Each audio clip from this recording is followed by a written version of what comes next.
Hey YouTube subscribers and watchers, this is me, Vivs from Slidenerd. In this video, I'm not gonna bore you with some Android stuff or some Java stuff that I've been talking about all this time on my channel, but instead, considering some people's demands, I'm gonna show you exactly how I make a video on my channel. Now this is gonna include everything, how to make an effective presentation, whether you wanna represent your business or organization or whatever. How do I make those presentations that you guys see, and then how do I process videos, how do I process audios, how do I do SEO on YouTube, what are the different steps I follow for making something professional on YouTube. So this is gonna give you a rough idea of exactly what are the different things I go through. Now remember, the length of this video is roughly equals to the amount of time that I take for making a single video on my channel. So please support us by clicking our ads and watching our videos only through YouTube, because we go through so much things just to make a single video perfect on YouTube. So now let me get started with this. The first thing obviously that I need to do is, well, make a presentation. Now the topic that I'm gonna be making about is fragment backstack. Now this is obviously one of the most important topics out there on fragments, so let's start with the backstack. So first thing, I'm gonna copy paste one of my existing presentations here, Control C, Control V, rename it, call it fragment backstack. So the existing templates actually simplify my life a lot, but if it wasn't for them, oh, I'd be banging my head on the wall. So let me remove all these things inside the presentation. That's a whole lot of stuff to remove. Just click delete. Okay, so I'm almost done removing stuff, so that should be pretty good. So here, what is a fragment? I'm gonna simply put the title as fragment backstack. Now just to make sure that things don't look dull and boring, I'm gonna change the colors here and probably select some good colors out of this, maybe blue, green, I don't know, a darker version of green. Yeah, that should be pretty good. Split it on two lines.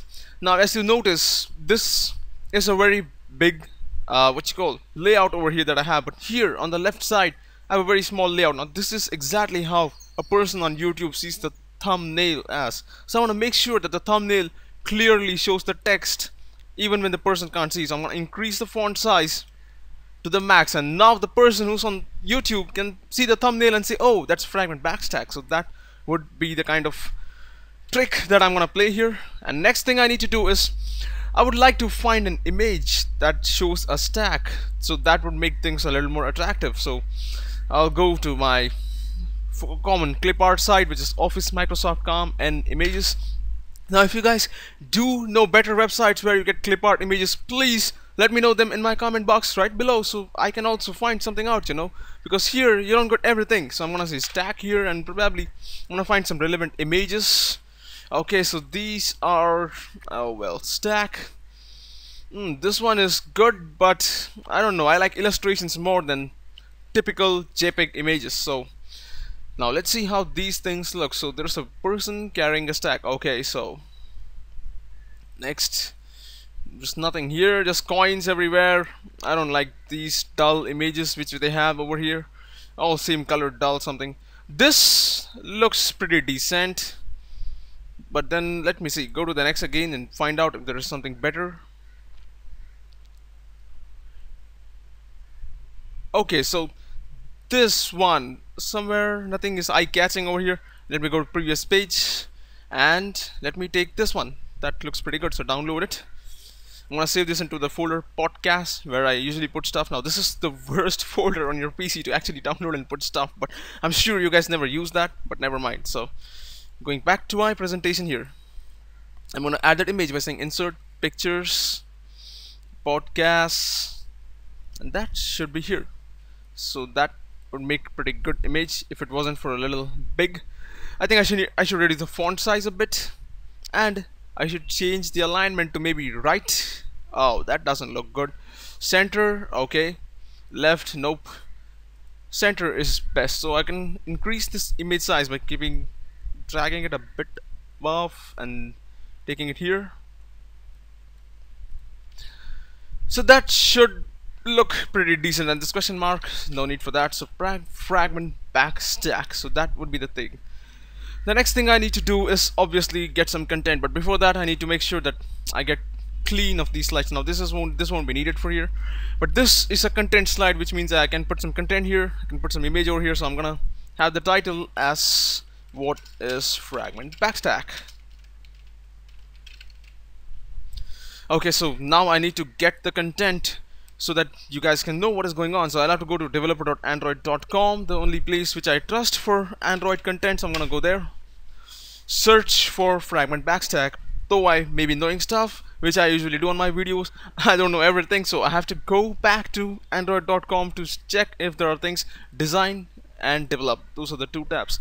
So inside design, I bet there is something about fragments over in design principles, patterns, building blocks. Yeah, building blocks maybe. Nope, not here. Patterns, nothing. I remember there is something about fragments somewhere over here. Design principles, develop in the API guides. Oh, it's there in develop over here, and it's there in training. Now I remember. Okay, so in the training part, there you go, fragments over here. So in the develop part, in activities section, in the fragments, they should, and tasks and backstack, now that should probably be something about it. So there you go, in the fragment section they are talking about design philosophy, blah blah blah. This things are covered in my video, the playlist, user interface stuff, adding a fragment. Okay, there's nothing great here. Adding a fragment without UI. Okay, now this is something I didn't talk about, but well, hell, who cares. Managing fragments, performing fragment transactions, I've been talking about this. Add to backstack. So here they are saying something about this. You can acquire an instance of fragment transaction. Each transaction set of changes that you want to perform. Now you can set up the changes you want to perform, such as add, remove, replace. To apply the transaction, call commit. Before you call commit, you might want to add to backstack in order to add the transaction to a backstack of fragment transaction. Now the backstack is managed by the activity and allows the user to return to previous fragment state by pressing back button. Okay, so this would be something that I need to put up in my slide. Now at the same time, there is a task and backstack section over here which probably discusses things in a lot more detail than what the other things do. Oh, there you go. Oh my god, that's, now this is dedicated talk about the activity and the backstack. Now we are interested only about the fragments and the backstack for now. So this is also going to talk about those application modes, single task, single instance, all those different modes that activities have, launch modes, yeah, standard, single top, single task. Now this is not the kind of discussion we want to have in the fragments and the backstack section. So going back here, I'll go back to my presentation and I'm gonna find that section statement which said over here, which said that before you call commit, you want to add to backstack in order to blah blah blah. Okay, though every fragment, the activity has a backstack and it is your responsibility to manage the backstack. So I'm going to have that statement here by saying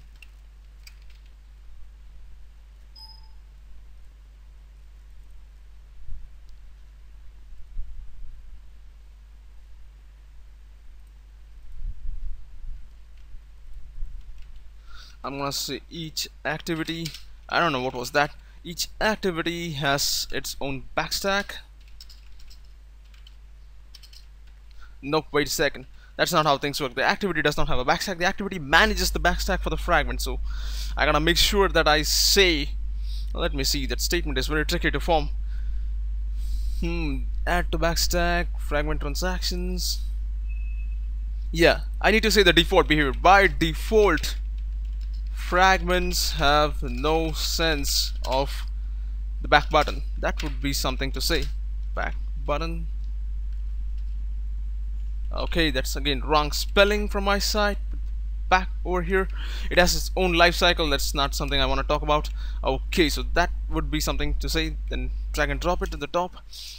So we have I would like to show here the user interaction and what is actually happening. So I need to show that perfectly. Now let me see. developer.android.com is jumping too fast into different stuff. They are not showing what is going on with the backstack. They're just saying use add the backstack and blah blah blah. It happens. So that's not the way you wanna understand stuff, right? So let me see. Let me go back here. If you do not call add the backstack and performing a transaction that removes a fragment, then the fragment is destroyed and the transaction is committed. The user cannot navigate back to it. Otherwise it's called add to backstack. Then the fragment is stopped and will be resumed if the user navigates back. Okay, now that is something important. Commit does not perform the transactions immediately. You can execute pending transactions from your UI thread. Bam. It's not much given here about the backstack behavior, you know. I'm sure now you guys know why you're saying that you should make a video on backstack. So many people are telling me that. So again, now something has happened. Now I wonder what keeps happening all this time. What is this weird stuff? Okay, never mind. So user expects the back button to get the screen back to the previous state, right? That's what I should say. So to get the screen back to the previous state. So that would be something. So again, I need to remove this point which is add or removed or something. So now I need to show exactly how this backstack stuff works. I'm gonna remove this image and I'm gonna say while performing a transaction, call add to backstack before calling commit on a transaction. That would be some point. Okay, now this add to backstack is the name of a method. So I'm gonna bold it out here, and I'm probably gonna give a different font color so that people can easily see that. Now one of the things is that it should come into the eyes of the person who's watching stuff, right? So you gotta make sure that you bring it out every time and the other. So here on the right side, I'm gonna have a diagram that shows exactly how the backstack works. So I'm gonna put a rectangle here, maybe by saying boom, that would be a rectangle. Okay, so this would be rectangle number 1. Now let me check the animations pane here. There's probably some animations. I'm gonna remove them. We'll add the animations later. So there is one. So I'm gonna go to the format part and have a light color for this. Again, I'm gonna have another one copy pasted.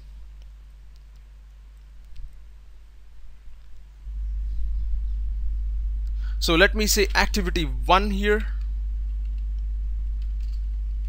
and let me make it a bit bigger. This rectangle isn't big enough. Now these two are different size. I'll copy paste this thing again by saying going here and boom. So that should work. So here this should be activity 2, and now I'm gonna take the text all the way down because I want to show something about fragments over here. So the default behavior is what I'm gonna have to first show, right? So here I'm gonna have a rectangle again by saying insert shapes rectangle and put it over here. So this one should be right about here somewhere, and I'm gonna stretch it all the way to make sure that I'm showing how the fragment comes into the picture. So this would be the center exactly, right, where it's showing the red line over there. So that would be fragment A. So I'm gonna say fragment A, and then make a different color because this blue actually looks awkward. So probably this blue, no, even that doesn't look good. Yellow, nope. A light yellow, oh, that looks okay, but let that be. So this would be fragment A. So what I want to show is that there is an activity 1, the user launches the activity 2 from there, then he makes a change to fragment A and then fragment B, but when you press back you come all the way to activity 1. Now this is what I want to show diagrammatically. So I'm gonna have to add an animation over here. So first I need to add animations to the text, but before that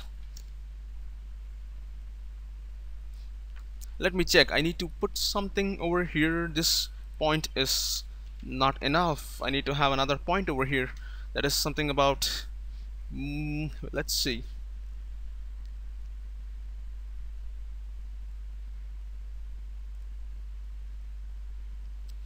Okay, never mind. We'll have just 3 points over here, but there is probably something that developer.android.com was saying over here which I don't remember right now.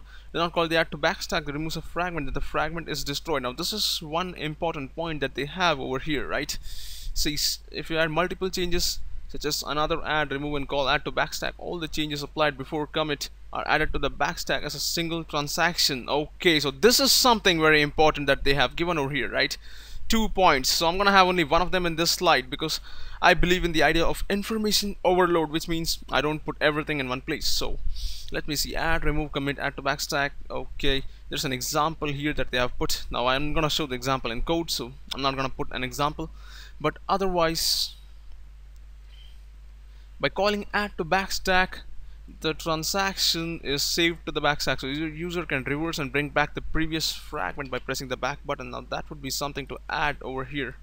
So I'm gonna have to make another text box by going here, insert text box. I should have copy pasted the earlier text box, man, I missed it. Oops.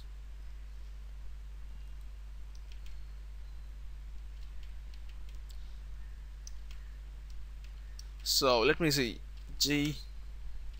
Okay, it doesn't copy paste the text over here. For some reason it's going out. I'm gonna remove this, copy this point so that I can get, wait a second, there was another one earlier, I just removed it. Oh, this one, yeah. Now here is the place where I can say that, oh, that I need to rephrase that sentence because that is not something I want to add. The replace transaction is saved to the backstack so that the user can reverse the transaction and bring back the previous fragment. For that I can say the transaction that you performed is added to the backstack so that you can undo it when the back button is pressed. Now that should be something. Now of course the explanation for this thing is gonna be in the diagram. Back button is pressed, right? That would be something. So now this completes one slide. So oh my god, that's a lot of work. So there I need to still add the diagram over here by showing the user exactly what's happening. So first of all, I'm gonna have this red color doesn't look good, so let me actually put some other color here which looks a little more friendly, you know. So there you go, that is pretty good.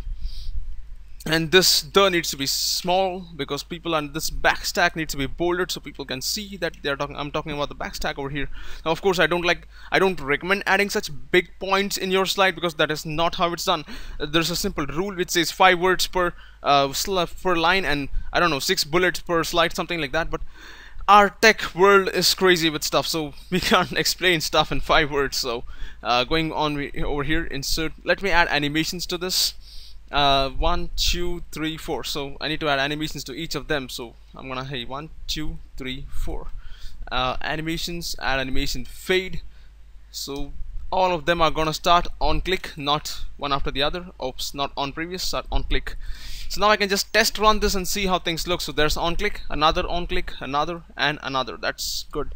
I need to have this diagram also as well in sync, so I'm gonna say add animation fade, and to keep the user engaged I need to put the diagram before the text so that people really don't have, you know, they don't have to read through this shit over there. So there's another diagram over here. Click add for the second activity. Now that also needs to go right here.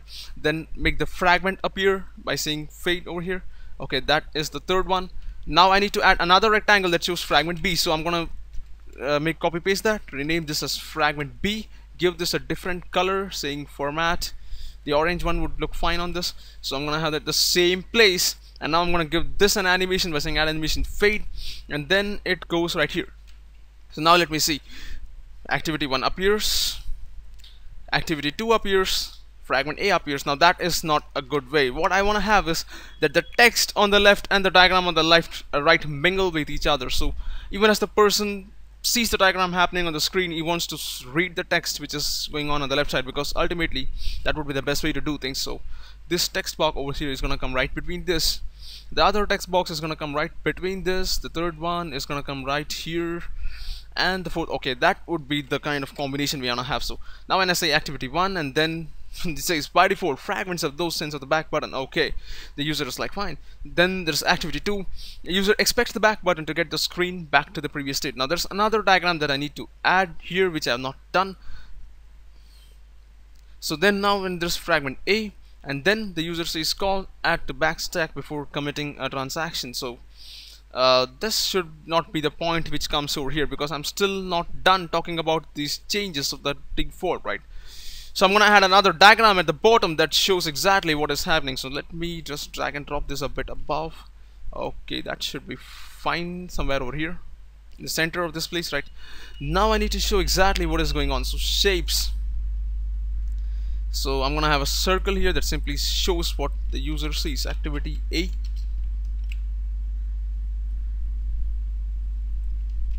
Again, I need to change the color for this activity. Then there is what you call fragment A.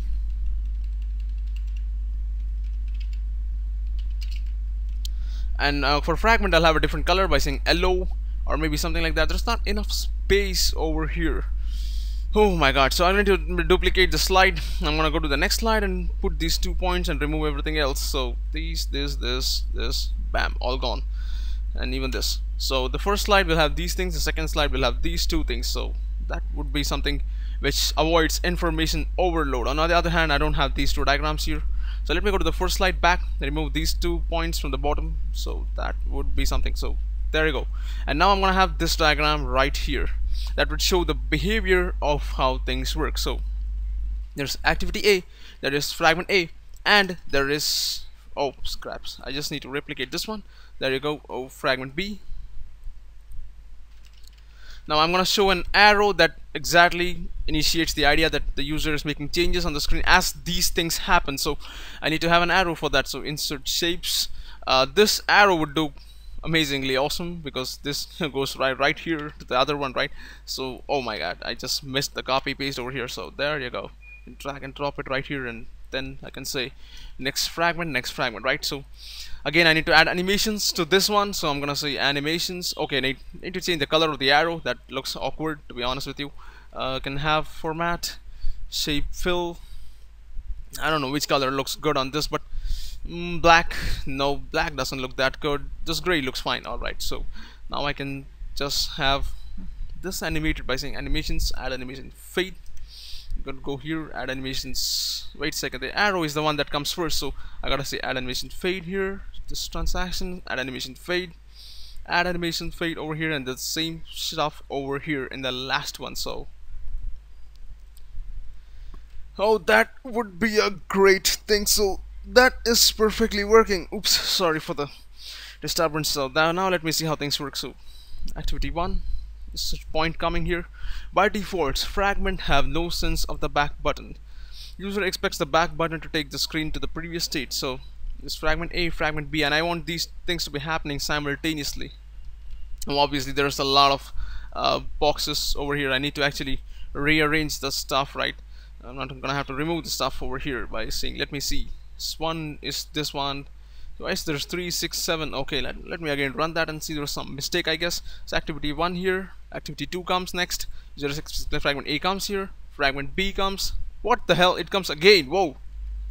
So fragment 6, 22, 22. Okay, now that is repetition. I think that should be removed. And now let me see how things work. This fragment activity 2, fragment A, fragment B, and things look good. So activity A, and then you go to fragment A, then you go to fragment B. Now this is the loading sequence of the screens. Right now I want to show that the user presses the back button, and instead of going from fragment B to fragment A, you directly go to activity A. So this is what I want to show here.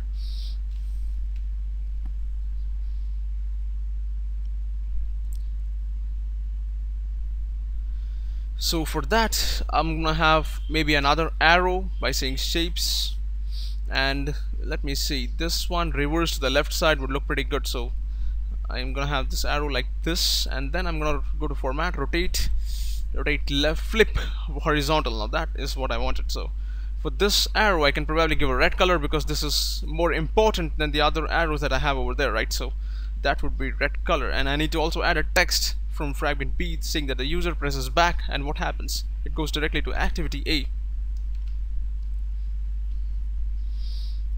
And I also need to add the point that the fragment A and fragment B are inside one activity, so I need to make a box over here to show that. So I'm gonna say insert shapes.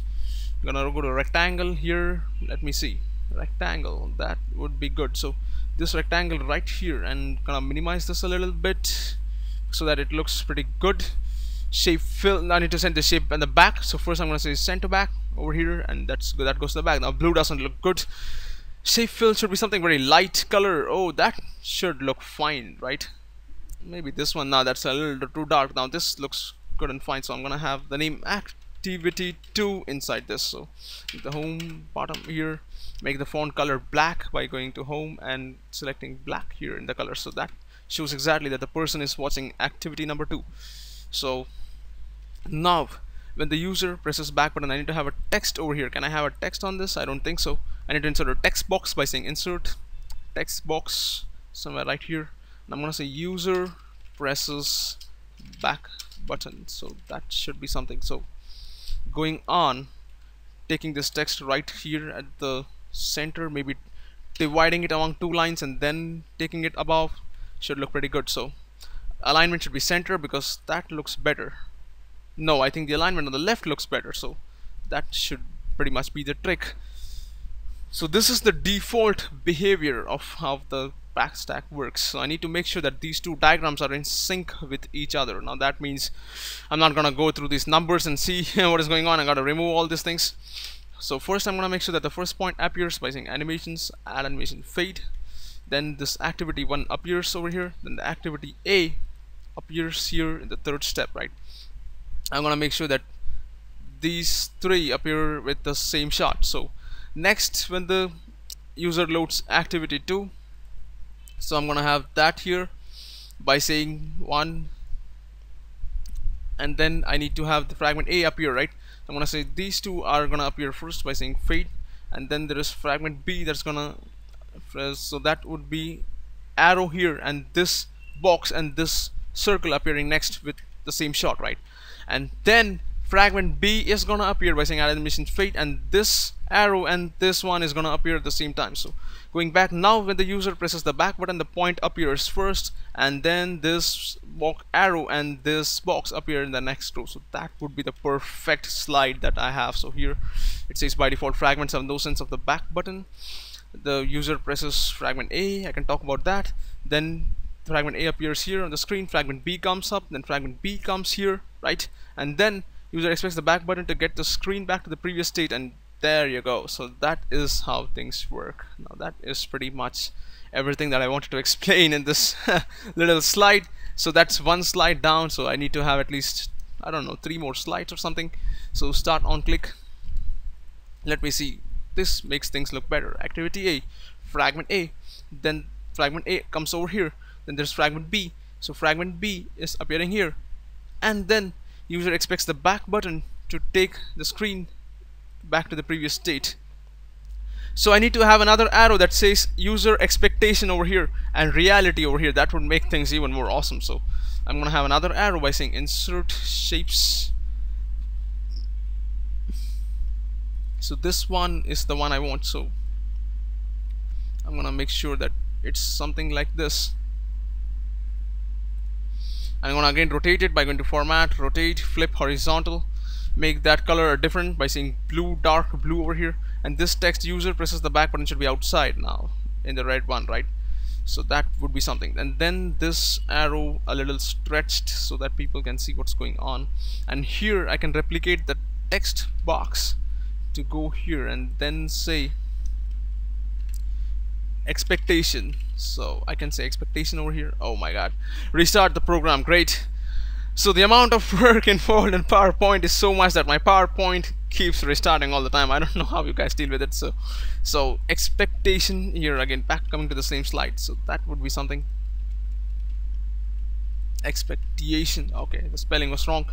Great. So this is animation pane, going back to here, animations, and now I gotta see 9, 8. Okay, the arrow needs to have an animation appearance, but let me see what's going on. The arrow is there without any animations. I'm gonna say add animation fade, curved up arrow. It comes before this text block which says boom, comes right here with this. Let me see, run this and see how things look. So by default fragments are nuisance of the back button. Activity 1, it's activity A coming here. Sorry, that should be activity 1 and 2. What am I doing over here? Oh my god, it's activity 1 over here. Oh, what? Close the program. Okay, let me start this again. Oh my god.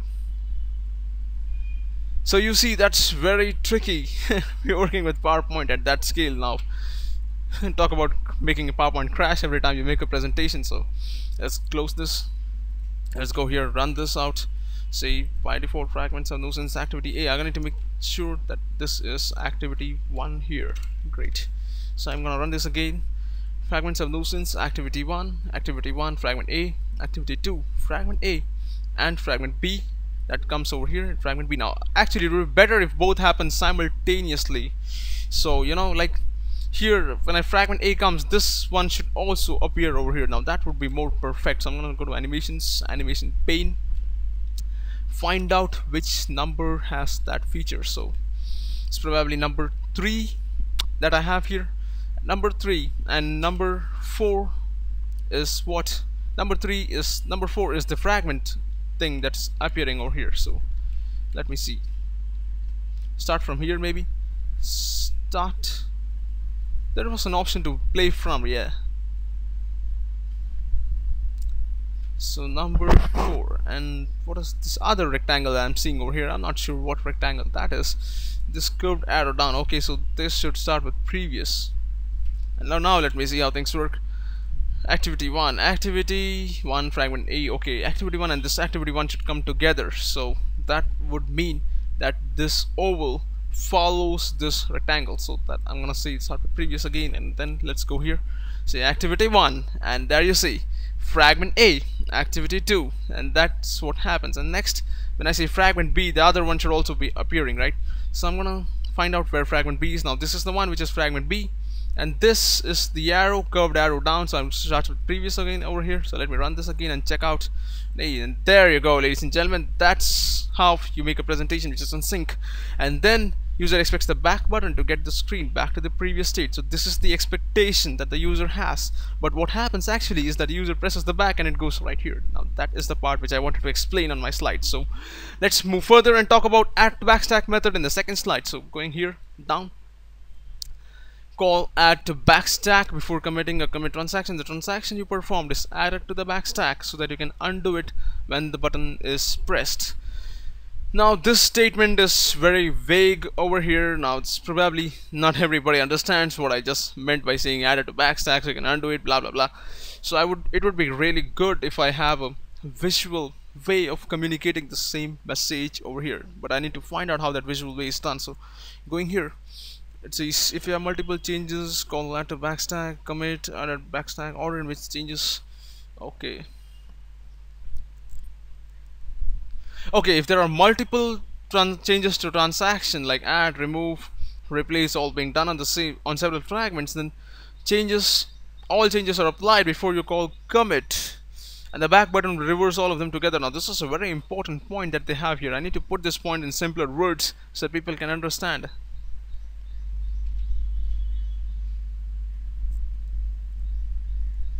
So what would be good is that I add some code here, and that way people understand things better, because this way of doing things doesn't look good, to be honest with you. So I'm gonna remove the first statement. No call add to backstack is there. The second one, I'm gonna remove this and add some code over here by saying fragment manager.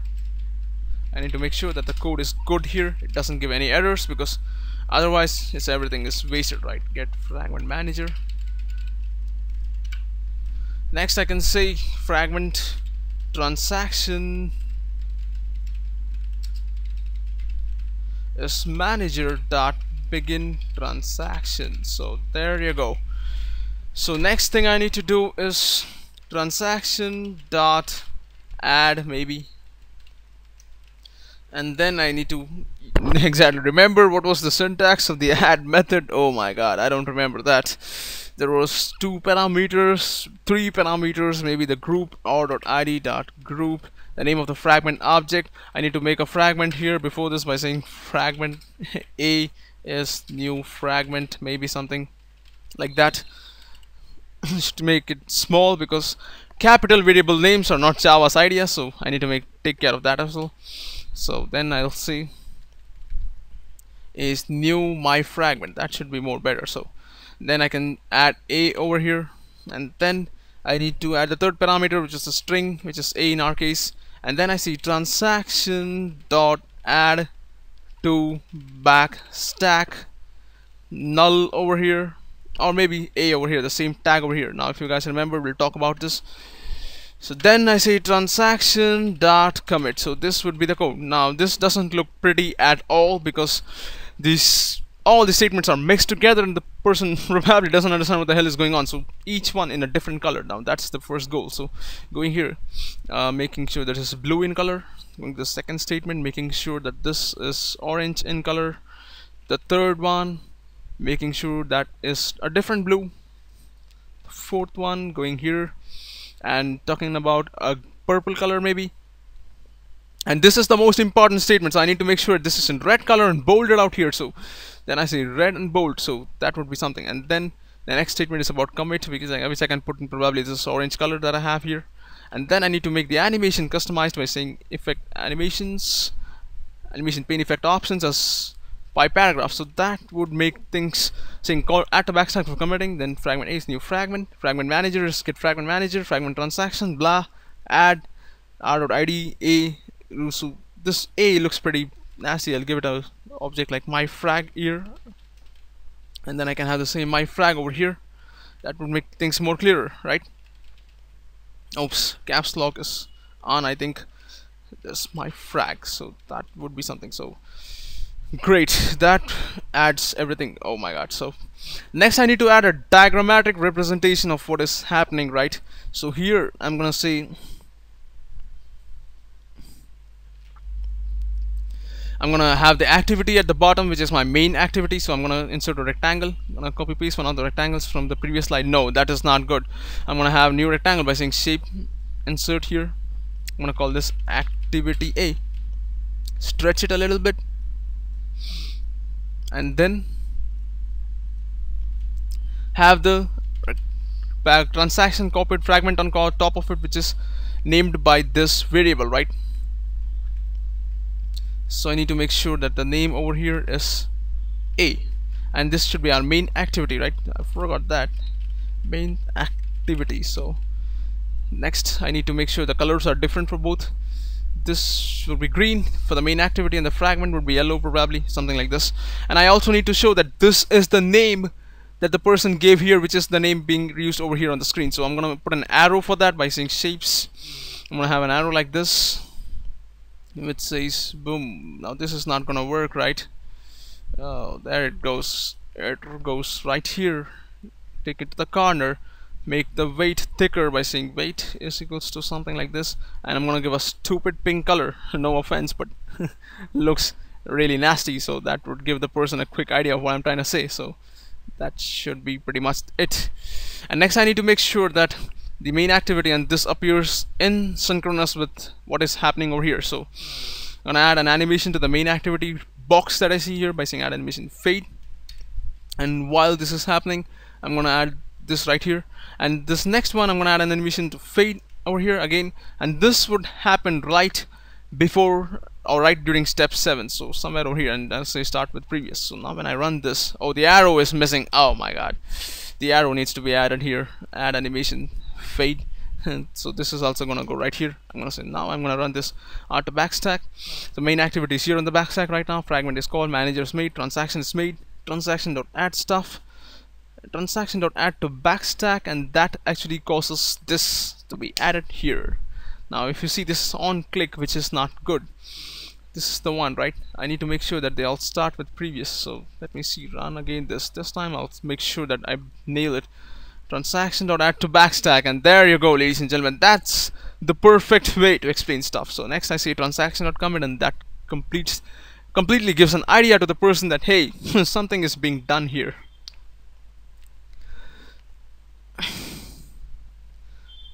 Next, this will be one behavior. I need to add another point down. I'm gonna take this whole thing up. In fact, take this thing already above, which is here, right? I'm gonna have this whole thing above by saying a little. Okay, that should be pretty much perfect. And then I need to make changes to this. Make changes to this again. Great. And then drag and drop this over here. Okay. I need to add another point down by copy pasting this point that I have here, bring it all the way down over here, and remove this extra text box which says blah. Now when the user presses back button, what happens. That is something I want to show, right?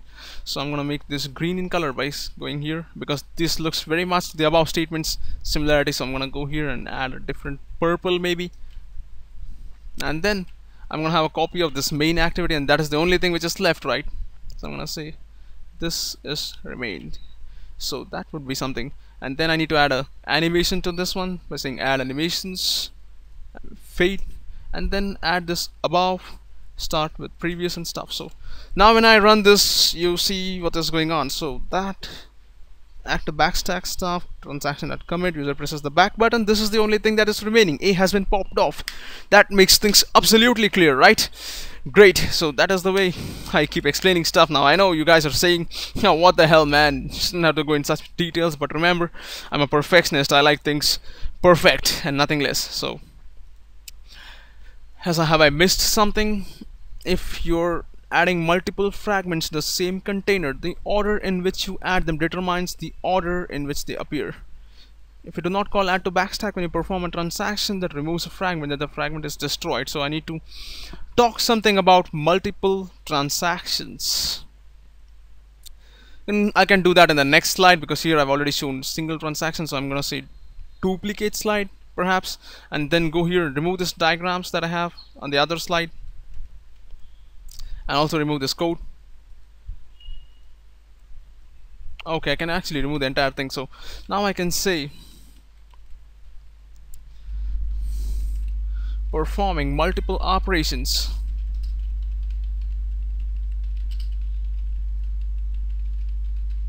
before calling add to backstack.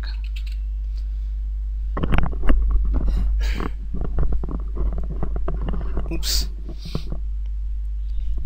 Before calling add to backstack, performing multiple transaction. Oh, that is the way, right?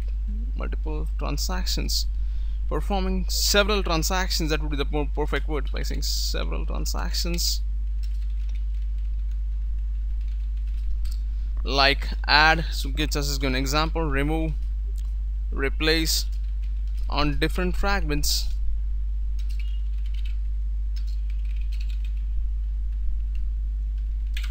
before calling add to backstack.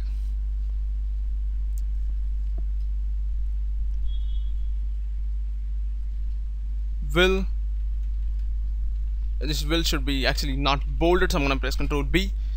Will treat them as a single transaction, right? We'll treat them as a single operation, and they will all be rolled back. Now this is not a good statement to put.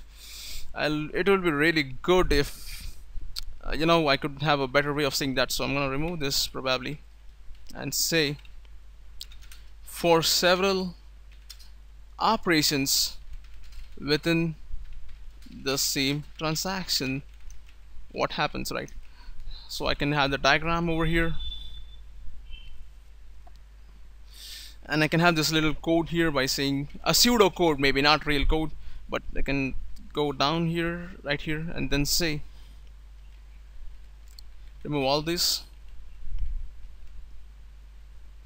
Fragment transaction is begin. So here I can say in the comment section maybe add A, remove B, replace C with D.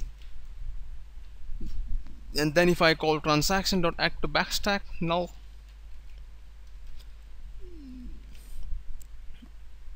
several operations within the same transaction, right? So these three can be the most important steps that I have to show that.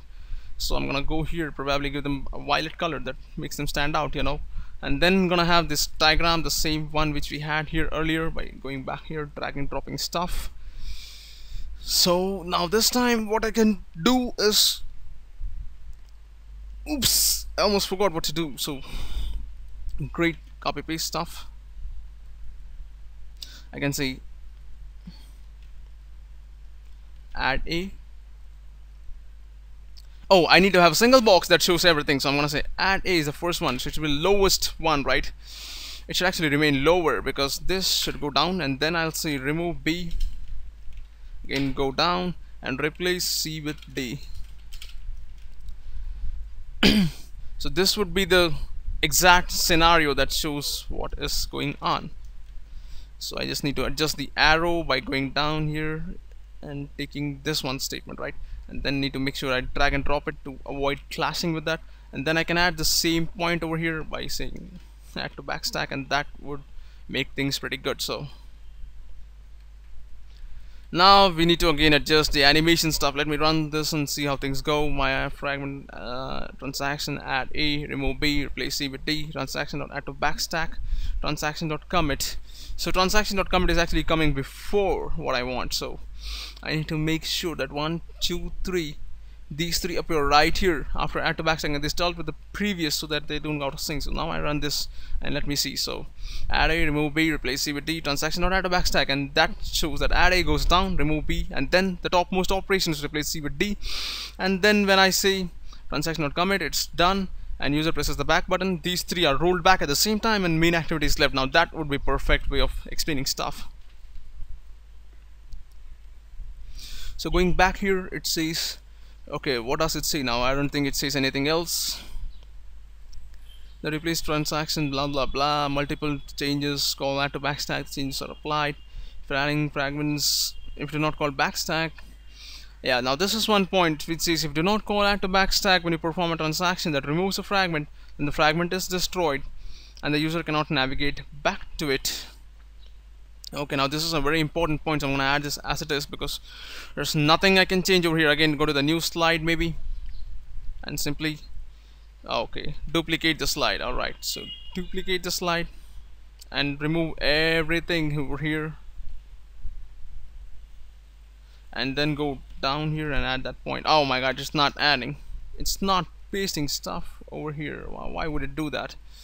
Google is smart, maybe they have some disabled copy mechanism or something. Alright, so I'll have to make it manually. So I'm gonna say if, what does it say? I don't even remember what the point says. It's a nasty point.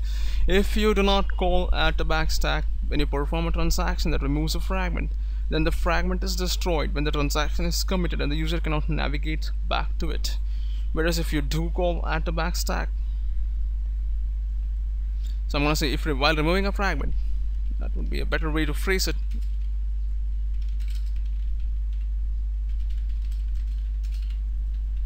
Do not call add to backstack,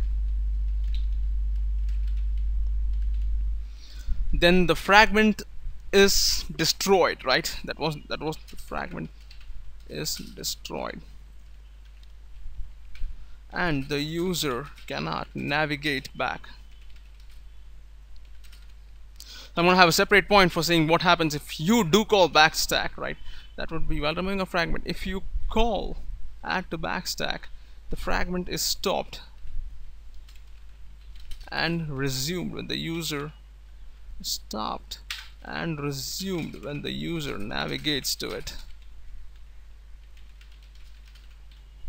So that would be something to say. Animations, no, I need to change the color of the font, but I'm gonna have purple for the first one, and the second one doesn't look good with some orange color, so probably something around blue may be looking good, so that should do fine. And I'm gonna bold these two words over here so people can clearly see what is the bigger picture inside the statement, so that would be good. Now let me see if I have those points correctly. The fragment is stopped and resumed, the user navigates back. Yeah, that's good. Set transition, yeah, that's fine. Execute pending transactions. You can commit a transaction using commit only prior to saving its state. If you have to come, okay, communicating the activity, alright. Event callbacks. Okay, now they're not talking about the backstack anymore, which means we are pretty much done. So going back to our step over here.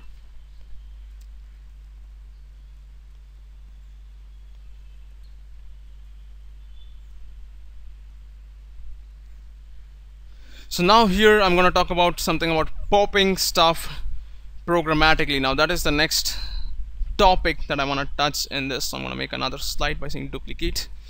What is fragment backstack? No, I don't think that's a nice word. It should be actually fragment backstack behavior. behavior.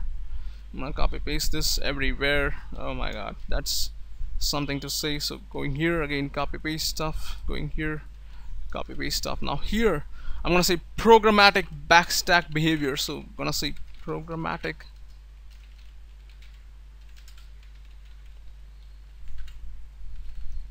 the word backstack is not recognized by your Microsoft PowerPoint, never mind. So I'm gonna say what happens programmatically.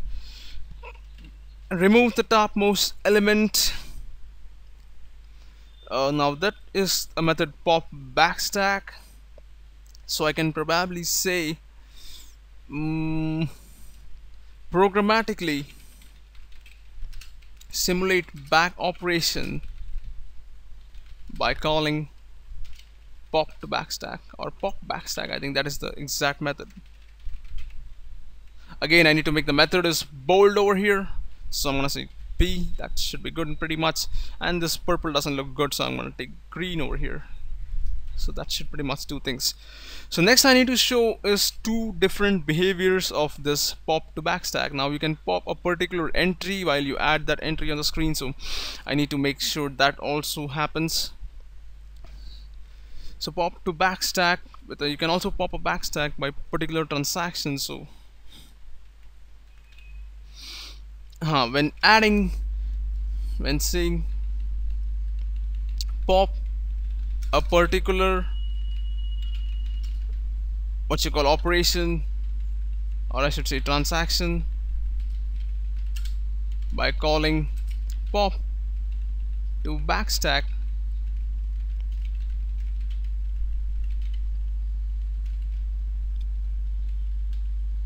A, where A is the tag, while calling add to backstack, tag that was supplied, right?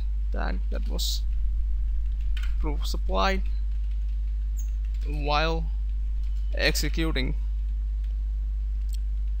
it, add to backstack, and then here that same A goes over here, right? So that would be the particular entry being executed. Now remember, I'm not an expert at running stuff, so I'll have to actually test these programs before I actually show them how they work, right? So this would be something though that again I need to bold these things so that people can clearly see what is going on here. That makes things good. So that would be something. Now next I would be really good to show here some actual behavior of how things are working, right? So given the fact pops to backstack inclusive and there's exclusive or something, I need to test that inclusive and exclusive stuff. So I'm gonna go to Android Studio and start running some code. So let me see. This Android Studio is really a big pain if you ask me. I had to reinstall it and install it 20-25 times, and every time I always wondered what goes wrong when things start going wrong. It says Gradle build error, I don't know, it says illegal not runtime not found, some stuff like that. It must be over 20 times by now that I uninstalled and reinstalled this stuff.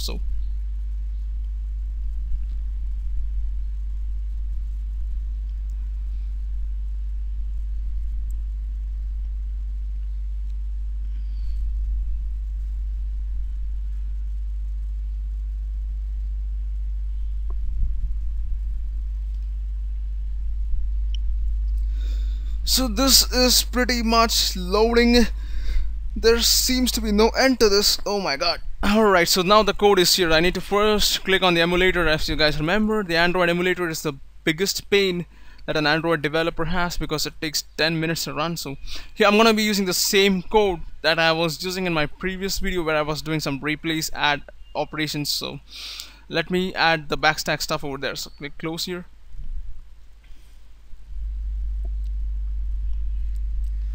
So now I need to talk about manager dot, I think transaction dot pop backstack, or what is it, manager dot pop backstack maybe. I don't remember the exact method where it is. No, there it is, pop backstack int fetching documentation. What is this about? Int id int flags.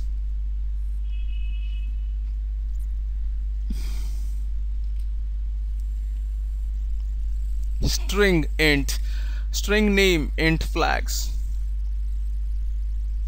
So the name of the backstack, the pop stack inclusive flag can be used. Okay, now I need to discuss about this exactly. Pop backstack immediate is about the last transaction, I believe. Immediately out operation immediately inside of the call. This is like calling execute pending transactions afterwards, so never mind.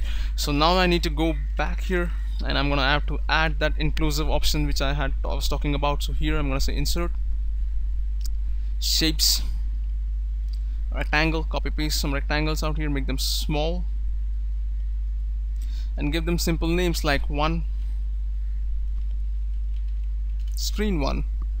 Then copy paste that stuff, go above here,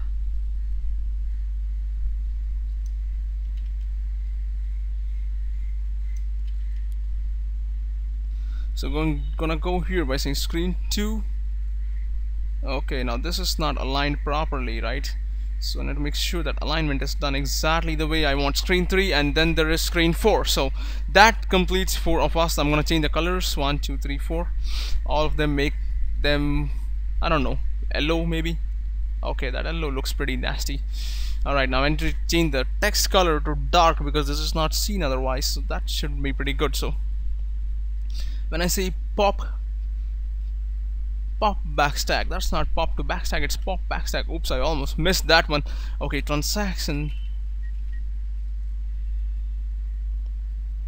dot, oh, that's not transaction dot, it's manager dot pop backstack, right? So manager dot pop backstack.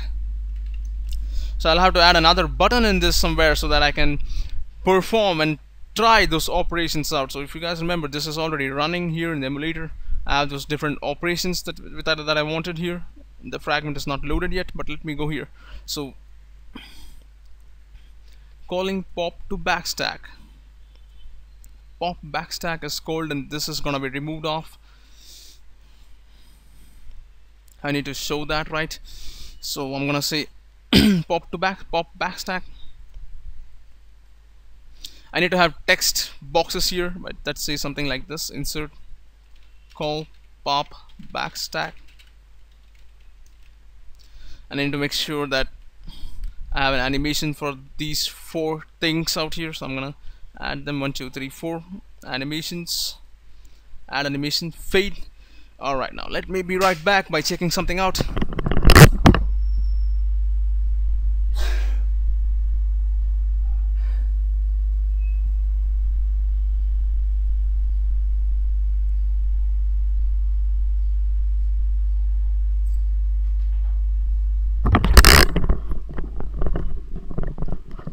Alright, so pop backstack text will be copied 4 times. 1 2 3 4, something like this. Okay, so now these rectangles have been added as part of the animation. So each time I call pop to backstack, one of the rectangles should disappear. That's the idea. So not 4, maybe I can show this just 2 times and people can understand, right? So I can have this by saying add animation, fade, and then this should disappear.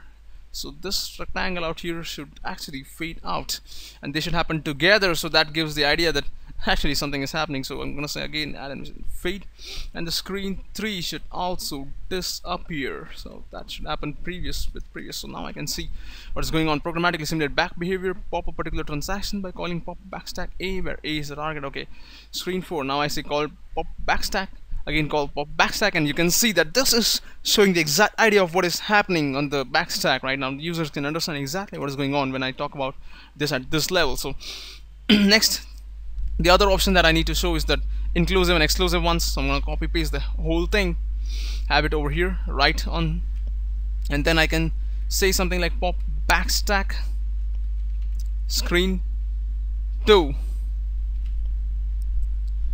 So that would actually remove the other 2 of them, you know. So and let me see, there's a whole lot of stuff just copy pasted here. Remove these 2 3 4 5 6 and 1 more. Okay, now I'm gonna add the animations to them exactly the way I want. So I'm gonna say add animations here, fade, then call pop to backstack fade, and then that should disappear these two, right? Add animations, reverse fade, and that should start with the previous. So I'm gonna say start with previous, and now let me run this again and see how things work. Now with call pop to backstack screen 2, so that would undo everything other than that 2, right? Now the third one is obviously the pop to backstack with flags, where pop backstack inclusive of one of the flags out there.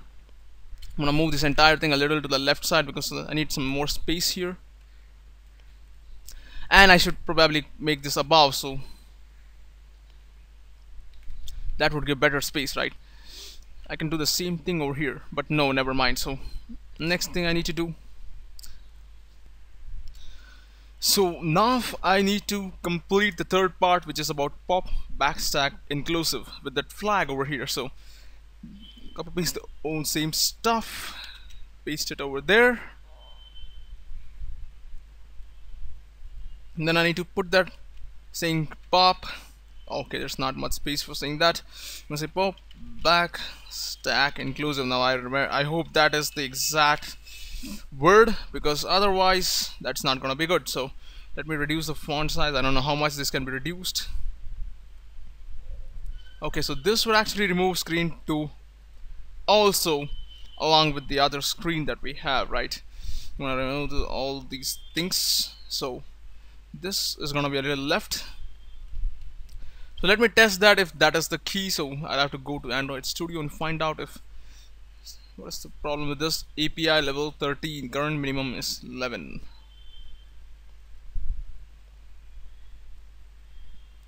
How did this change, man? That's supposed to be 13 over here. Oh, 11. All right.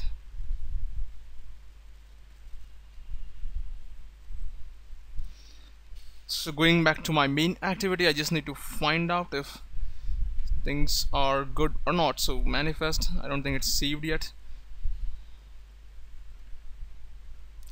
So here when I'm saying manager dot something, I need to find out the second flag, which is gonna be what. I can try it over here by saying manager dot pop backstack. I'm gonna say something like a, and second parameter is what, fragment manager dot pop backstack inclusive. Yeah, that's the exact key or that word that I was searching for. So going back to our presentation here, that's exactly what I've written here. That's pretty good to know. Alright, now let me put the animations on this one. 1 2 3 4. Oh, I need to make in the reverse order. 1 2 3 4. Animations, add animation fade, and then I have this over here, and then I need to make these three disappear. So I'm gonna say add animation, reverse fade, and that should happen with the text. So now let me run this and see how things work. Pop backstack.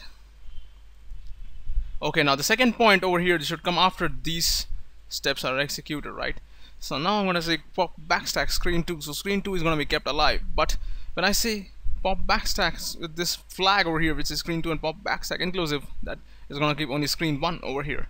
So that pretty much completes everything that I need to talk about. So this one point should be rescheduled somewhere, maybe here, and then this should start with that. I'm not sure exactly that is the exact order, but let's see.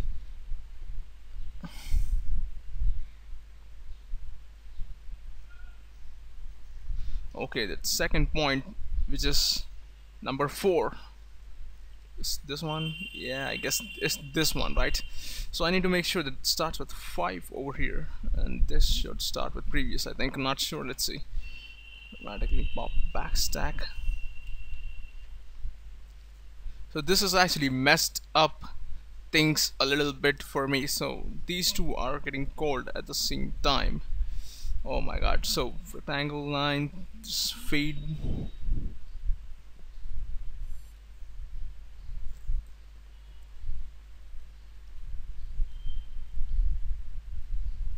Start on click maybe. Now let me see how things work. Call pop backstack, call pop backstack. Okay.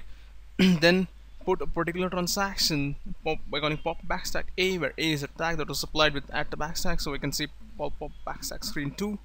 So the others are removed and screen 2 will be kept on top. But if you say pop backstack screen 2 and pop stack inclusive, that's a flag, and then it will remove screen 2 as well, keeping only screen 1 over there. So that pretty much completes everything that I needed to say,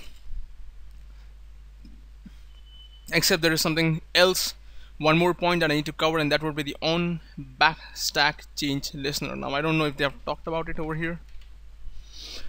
Register a listener for changes with the backstack by using the on backstack change listener. So this is something they are talking about here.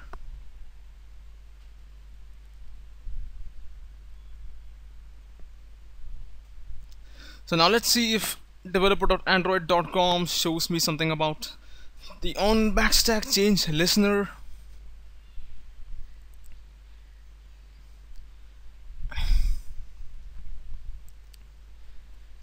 With the fragment manager was API, blah blah blah. It's not much. They're talking about fragment manager here. I don't want to hear about that. I want to hear about the on backstack change listener, which they were saying, right?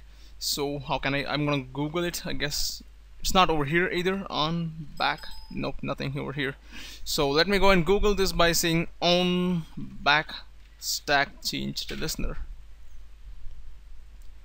Developer.android.com fragment manager.on backstack change listener. Oh great, on backstack change. So now I need to go ahead and add another slide here by saying duplicate slide, and then I'm gonna remove all these things that we have at the bottom, and then I'm gonna say to check to register for check to observe changes in the backstack, call use the on backstack change listener. I gotta make sure that I copy paste that exactly as it is, otherwise it's gonna be a big mess. But again, oh, it finally copied, great, and that's also black, that's good. So this has a single method called what was the name of that method it had? Great, I almost forgot. It was on backstack changed, and I need to make sure that this is written over here by saying on backstack change is called each time the contents of the backstack are changed. And you can get the number of entries in the backstack by using a method called get backstack count. I'm not sure about that, but probably I can say over here manager.get backstack entry count and get backstack entry at. So that would be something.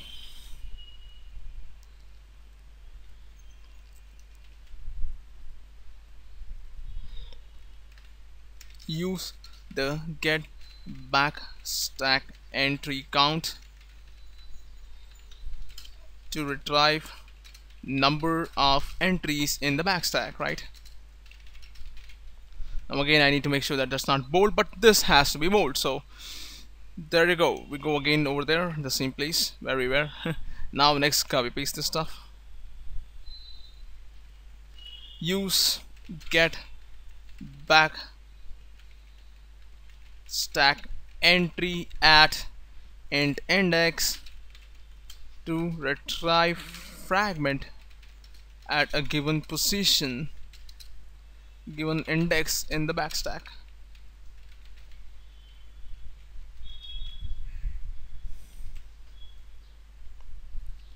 So again, I need to test this whether that was exactly what they were saying by saying manager.get backstack entry at.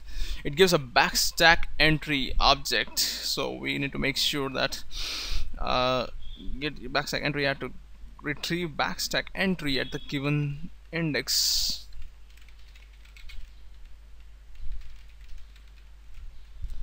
Given index in the backstack. So that would be something. So this is again bolded to make sure that people know what's going on, and again I need to change the color because this doesn't look good at all. Some green and some other colors everywhere, so I'm gonna put a violet for the second one, maybe a blue for the third one, maybe a red, no thanks, dark yellow maybe, I don't know, not so good combinations. So Just want to keep colors different, that's all, and orange for the last one, so that makes things look a little better with the colors changing everywhere, right? So now let me see what is the backstack entry class about. So gotta go ahead, Google stuff again. I'm gonna say backstack entry class. Fragment manager dot backstack entry, representation of an entry of the fragment. So this backstack entry object probably contains the ID, the name, and all those things about what. So I gotta make a point about this method get name, which says get the name that was supplied to fragment transaction dot add to backstack string when creating this entry. Now this is something. So I'm gonna again have that point here. Oh no, it's not coming again. Oh my god. Alright, copy paste this point here down.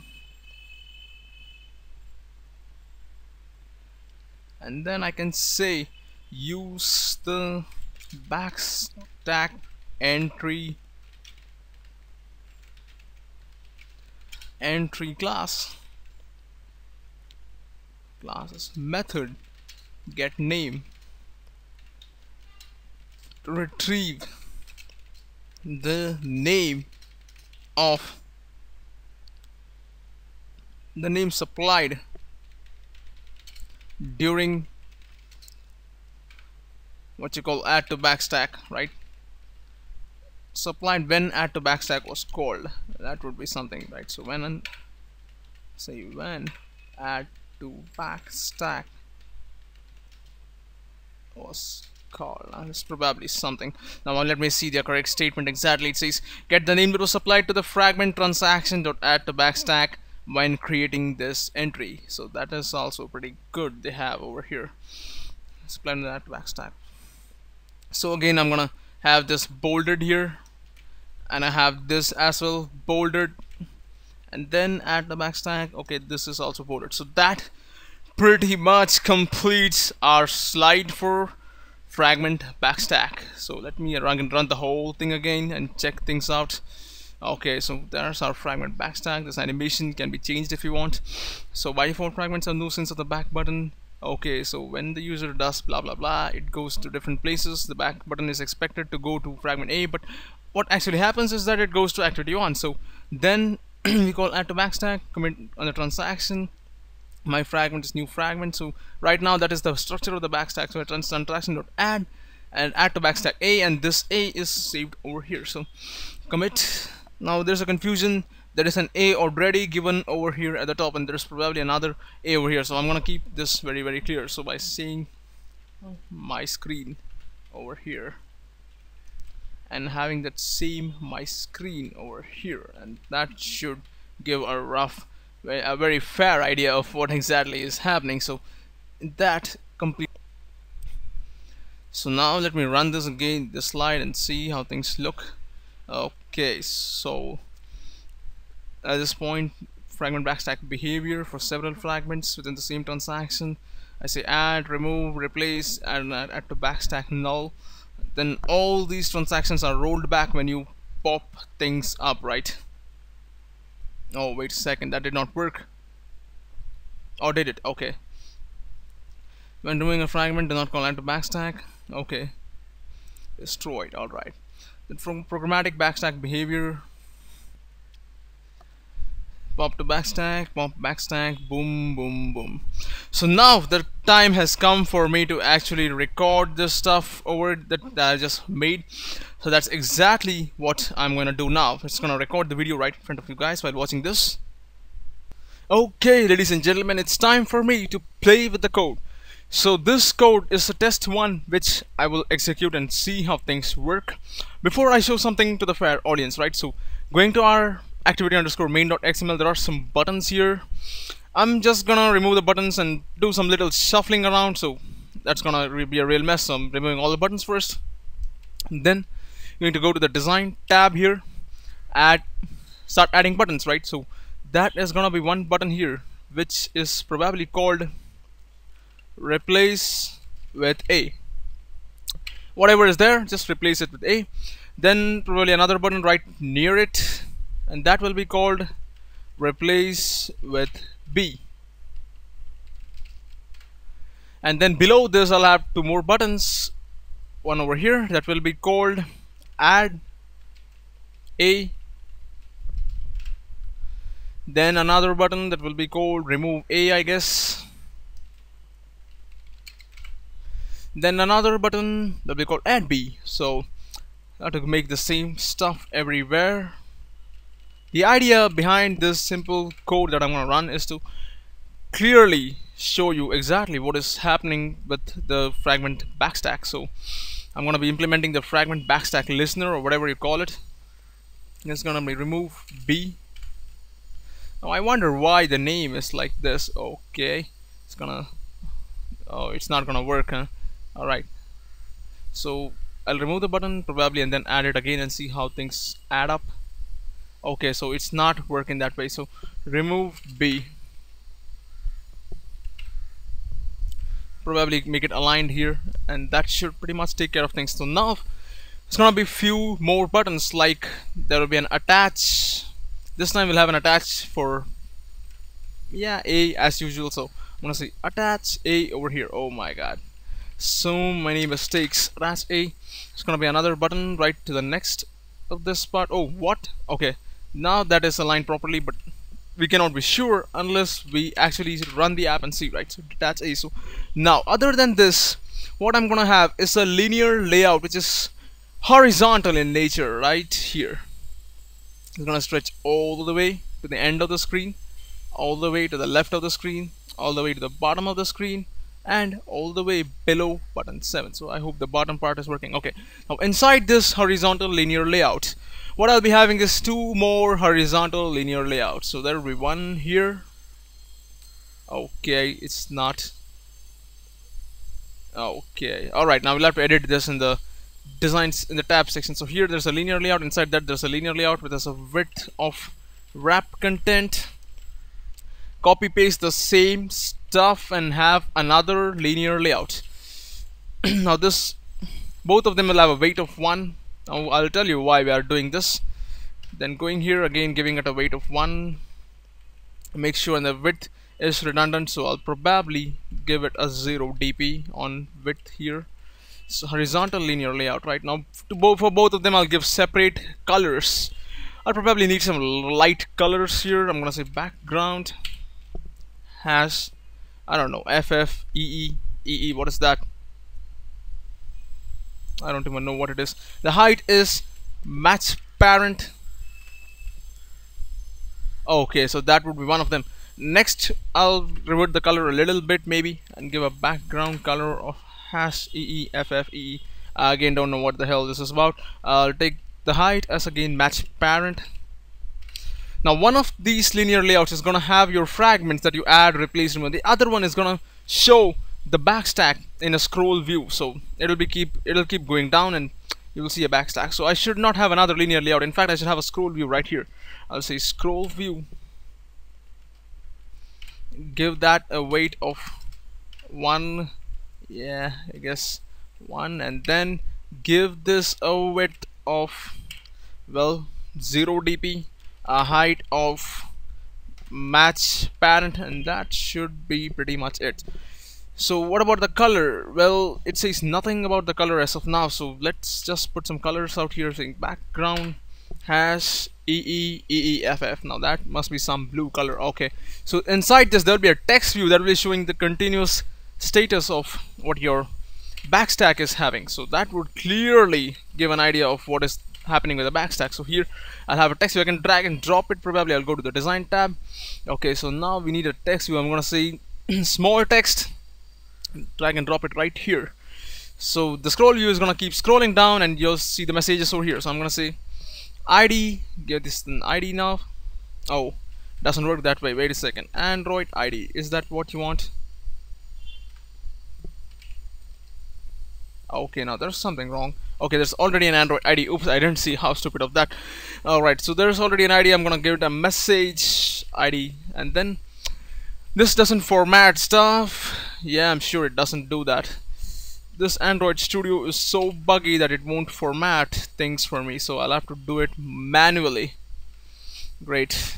And I can just put this here and then have the text view go one level inside the scroll view. Okay, remove this space, and we are pretty much done. Now this linear layout above one where I have not written anything, let me see, there's a linear layout here, and there's a scroll view here. The scroll view should actually come in parallel to the linear layout. Yeah, so this linear layout will have an ID of group, which will be something like Android ID @ID/group. Now inside this linear layout, all the fragments will be, well, if you say add A will be going here, add B will be going here and stuff, and here you'll simply see the changes on the backstack. So that is the plan. So let's see how much of this we're able to do. There's some error here, no orientation specified. Now okay, alright, some orientation issue. I'll say this is a vertical linear layout, who cares.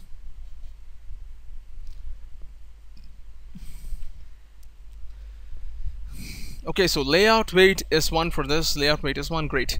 So this small text is here. Alright, now all I need to do is have the on-click attributes for each of these things to the methods I have inside main activity, like add A, add B and stuff. So let me go and make that. So there is activity underscore main.xml. Here I can have on-click replace A with B. No, replace with A is the method name now I'll have. So I'll have to rename the methods, right? I'll have to go back to my main activity and make it replace with A, replace with B. That would be the two methods I have. So here in my activity underscore main, I don't know why I'm popping the manifest all the time. So replace with A is over here. So same way I'll have to replace with B by saying on click replace with B. Oh, that's so cool. You can directly link stuff here. I didn't know that. Okay, now add A, I can have the on click attribute as add A, great.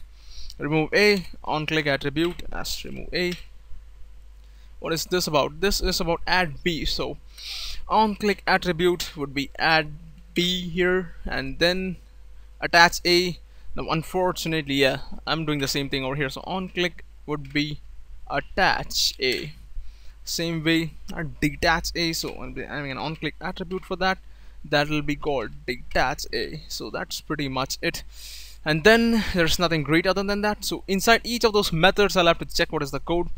So for example, you have your add A, fragment F1 is new fragment A, transaction, add, okay, add B has the same stuff, remove A, doing the same thing here, remove B, replace with B, replace with A needs to be a copy of what replace with B was. So here I'm gonna have fragment A, F1 is new fragment A. Now and then I have to go down, transaction F1 with replace with A, transaction.commit, attach A, detach A. Alright, everything else looks perfect, but we need to check this out first if this is running. Let's just give it a shot because I want to be sure that the code doesn't crash when I'm recording the video. So the stuff running here. This is not the final build. Still things are working here. Now this is a very shitty UI which we made last time, but hopefully this time things look better because I have the replace buttons on a separate row, so that should give enough space on the screen, right? I don't know how many of you guys use Android Studio, but honestly I hate Android Studio. It's been so buggy all the time. So this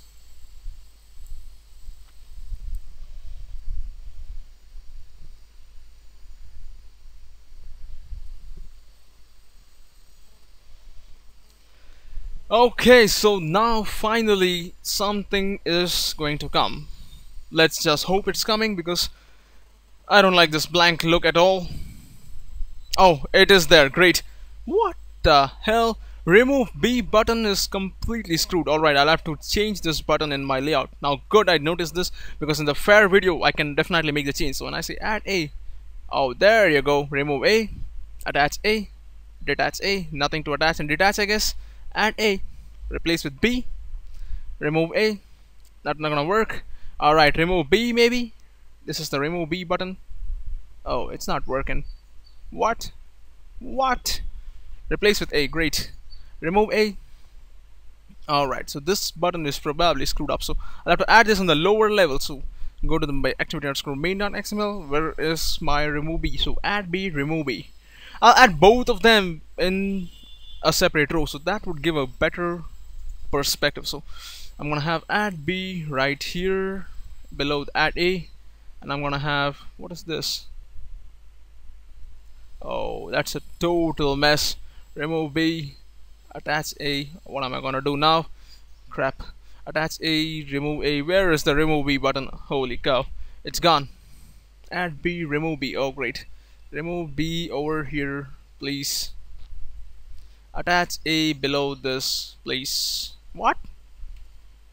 Okay, now this is supposed to be below the complete structure, right? Now let's see.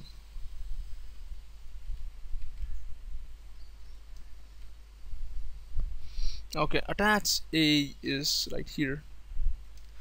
Attach A maybe above. Detach A maybe below. Oh, what am I doing? Crap, I don't even know what I'm doing trying here. Alright, so detach A maybe there. Oh no, not like that. So this is fine for now. I'll leave it. Just run this and see how things work. Maybe the UI looks a bit better this time.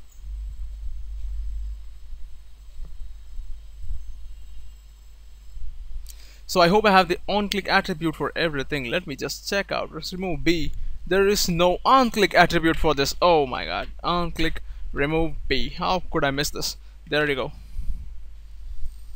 So now things are hopefully final and perfect. Let's see. Run this again. Check the emulator.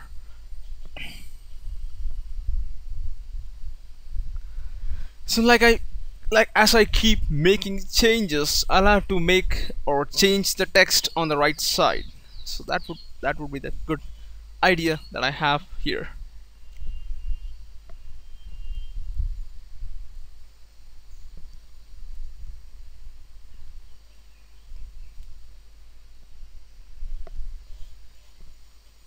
Oh great, finally things are here. So I'll say add A, just check them out.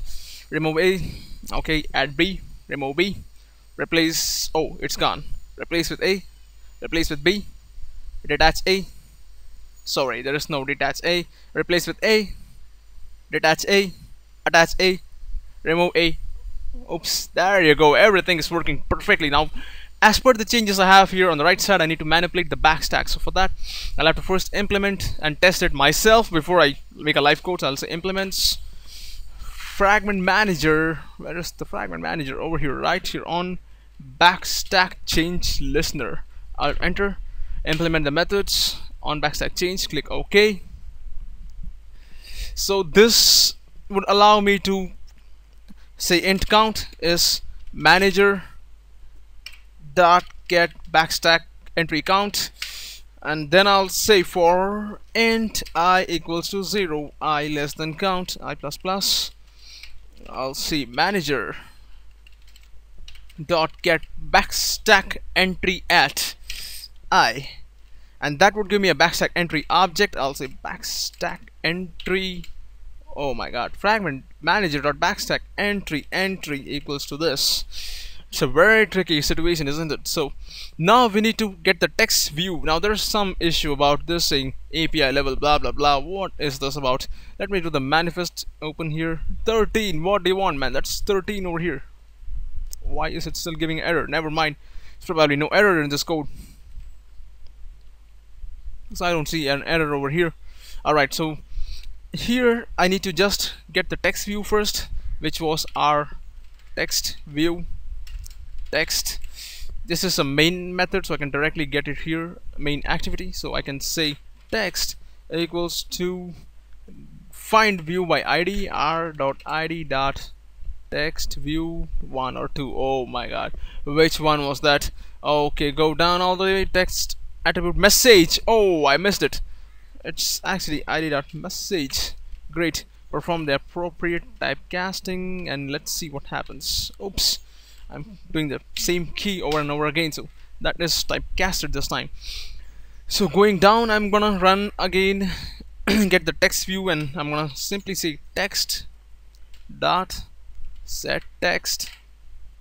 I'll say entry dot get name, and I'll have an arrow, maybe something like this, right? And then every time, okay, every time this text stack is changed, this is what gets printed, right?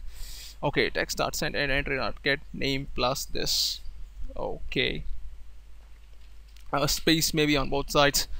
And then let me just run this and see. I have no clue how this is gonna be. So what I should have is a probable text dot set text and a new line, maybe text dot get text plus new line at the end of this. I'm not sure how this is gonna turn out to, but let's see. Okay, so again run this.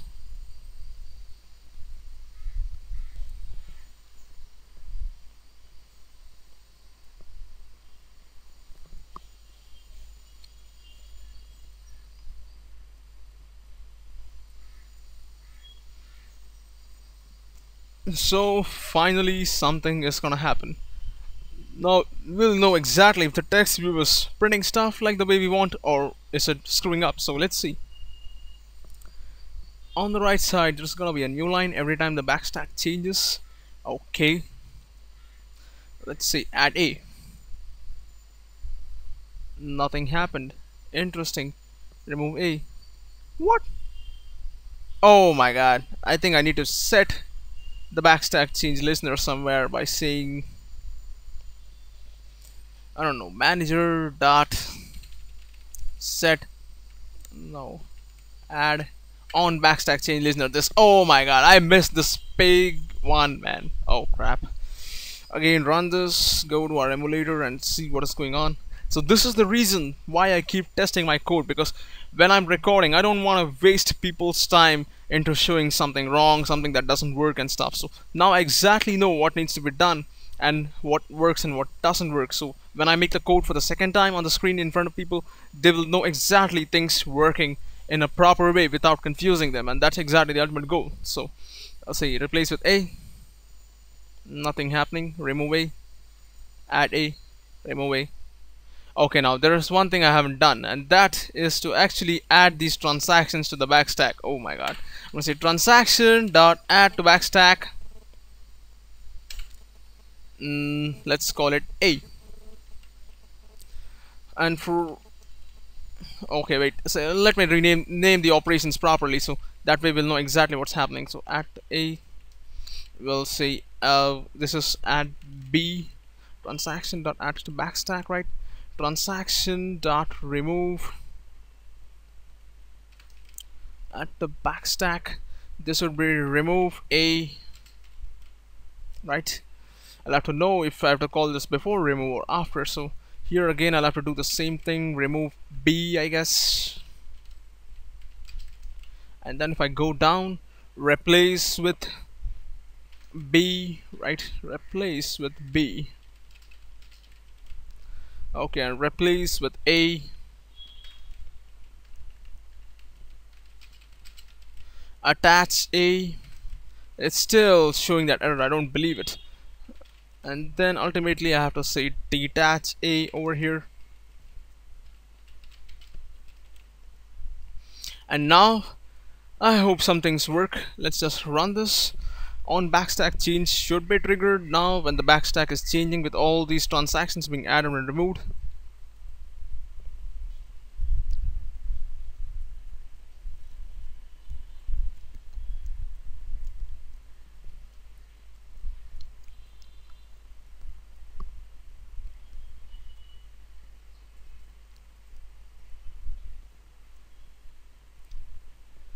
So initially what is contained in the backstack is this activity. If I press back, this activity is destroyed or popped out. But now when I say add a, oh, there you go. I say add remove a, remove a. Okay. Okay, now I need to make sure that I keep appending the text instead of changing the text, you know. I have to say text dot get text plus that, right? So this would ensure that, and I also need to remove the text from the activity underscore main, which already says small text, because I don't want this to be appended. So I'll again run this, and this time we should be getting the perfect output if I'm not mistaken. Now let's see how mistaken I am.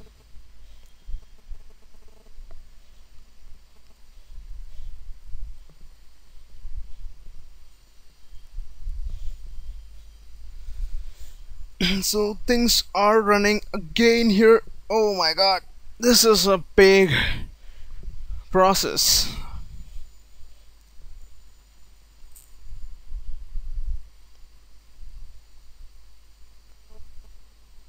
So now I see add A, remove A. As you see, remove A is on the top now. If I say, well, back button, it's gonna go to that place where add A is now on the top. If I say back, and I'm totally back to the empty state that we had in the beginning, right? And this is how things work, and that is so perfect. Add B, let's just test it out. Then it says remove B, then it says replace with A, then it says detach A, then it says attach A, and oh, the backstack is getting bigger and bigger each time, right? So this would be one series of steps over there. So now if I click back button over there, it's gonna be something new, and there's a scroll view. Where is the scroll view? Oh, there it is. I see back again, more items down there. See back again, there's more items. You see back, ultimately only add is left, and now if I click back, I'm rolled back right to the starting state, and this is what the user expects to see on your app. So I hope that should do the trick. So next step for me is to go and record the video, because I have made this simple app. I have to clear out everything and again rebuild it in front of people out there. So for now, let's just begin with stuff. Hello subscribers and watchers from Slidenerd, this is Vivs here. In this video, I'm going to talk about the fragment backstack and its behavior. So let's begin our discussion. First, let's talk about the default behavior of what happens. By default, fragments have no awareness of back button. Now Android has a concept where whenever you navigate from one activity to another activity, the previous activity is not completely destroyed. It is simply added to a stack from where you can access it again when you press the back button. Now what do I mean by this? Let me actually show you a visual representation of what I'm talking about. So here you have your activity 1. Then let's say the user navigates to activity 2, which contains fragment A. Now notice the sequence of operations going in the downside. Now the user goes to fragment B from the same activity 2, but here, in other words, you have gone from fragment A to fragment B, right? Now when you press the back button, the user expects the screen to go back to fragment A, but what actually happens is the user is taken to activity 1, because the backstack by default tracks changes only across activities. It does not consider intermediate changes within the same activity in the form of fragments, which means fragments do not form a part of being added to the backstack by default. So we have to customize that behavior. So let's see how that can be done. Now why do we do this? That's the first question. Well, as a user, you're seeing that some changes are going within the same screen. Let's say from fragment A you go to fragment B, and you press the back button, you suddenly are thrown back to activity 1. Let's say you have a login at fragment A and you have a successful login at fragment B. So from successful login, going back all the way outside or your application or to the home screen doesn't make sense for a better user experience, and that is why you want to customize the behavior of your back button for fragments. So whenever you're performing a transaction, which you guys remember, fragments are added by transactions, call this method add to backstack for adding this entry to the backstack. In other words, you say something like this: you have a fragment, you get the manager, you begin the transaction, you add the item, and then you say transaction dot add to backstack my screen, which means, in other words, that consider this operation also as part of something that is going to change the backstack. So my screen now is added on top of your main activity, and then you commit the transaction. Now it is very important that you perform add to backstack before you commit the transaction, which adds this set of operations that we have, which is our add operation with the name my screen, to our backstack. So now when the user presses the back button, whatever fragment was added on the screen is undone, and then the user is taken back to our main activity. So this is the behavior that you get when you implement the add to backstack method. Now let's talk about multiple operations and what happens with the backstack. For several operations, let's consider something like this. You have add A, you say remove B, then you say replace C with D. So you have done three things over here. And then when you say transaction.add to backstack null. Now remember, when you say add to backstack, it's gonna consider all the operations within the same transaction object to form a single entry inside your backstack. Which means now transaction.commit runs, and then now when the user presses the back button, all the three operations will be undone at the same time. Now this would be good scenario for your tablet application development, where you probably have, say, 6 fragments on your screen. 3 of them have to be dealing with something, and you want to undo all 3 at the same time, and that would be the case where you will have several operations running out like this.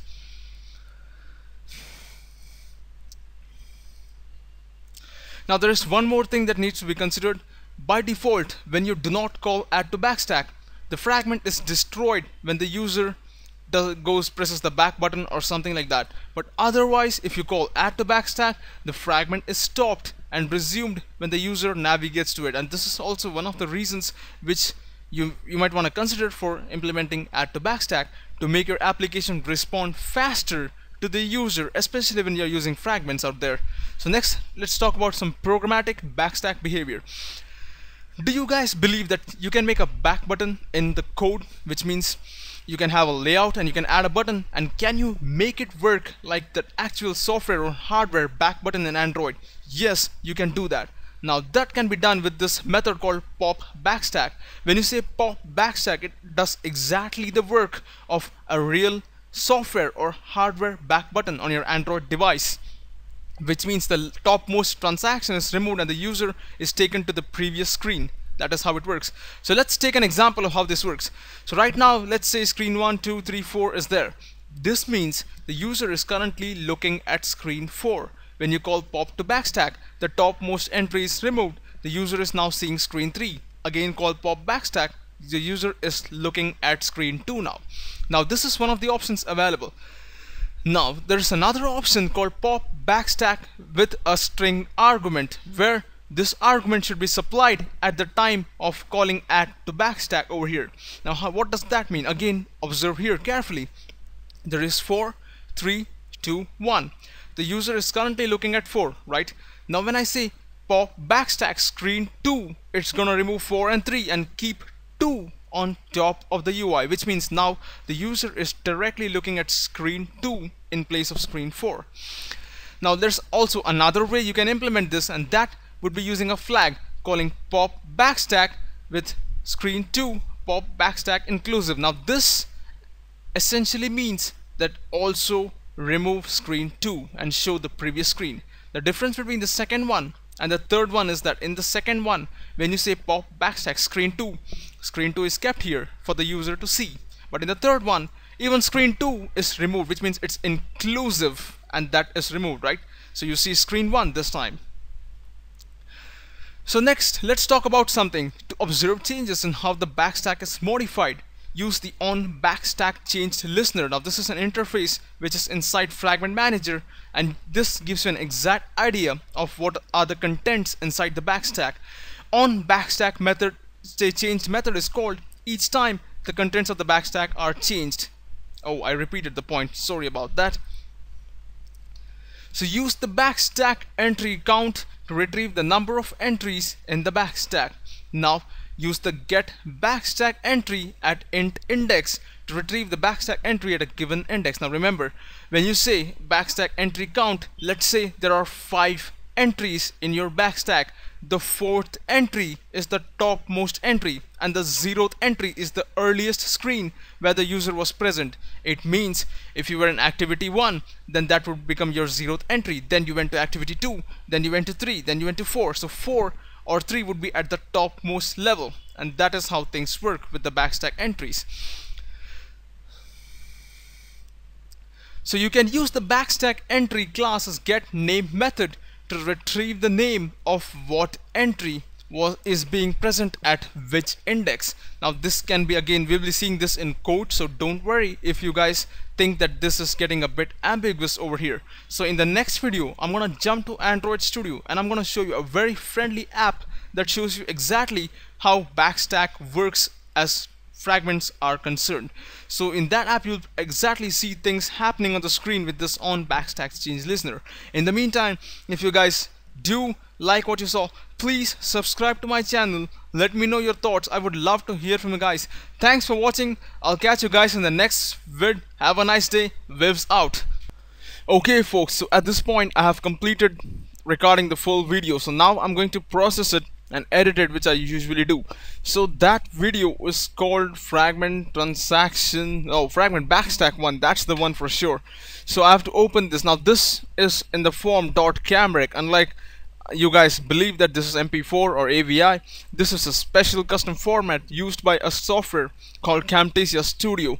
So whenever you record something with that software, it's gonna generate this file with a .camrec extension. So here I'm supposed to perform all the editing and generate the final video, which is mostly in MP4 for my case. So I'm gonna drag and drop it here in the timeline at the bottom, set the resolution at 1920 x 1080, which is the 1080p that you guys see all the time. So gonna again zoom this so that I can work nicely. Now one of the things I do is obviously remove unwanted parts where I'm not talking anything. So this is the place where actually the video starts, right? So going and putting on this audio, I gotta increase the volume maybe this much, that should be fine, and enabling some noise removal. Now this has some basic noise removal capabilities where I'm supposed to set a threshold and then I'm supposed to save the file. So going to videos here, I'll simply call this fragment backstack one with the name, same name, and then say click OK. So at this point the video is ready. So now I've got to play over and see how things work. This is Wills here.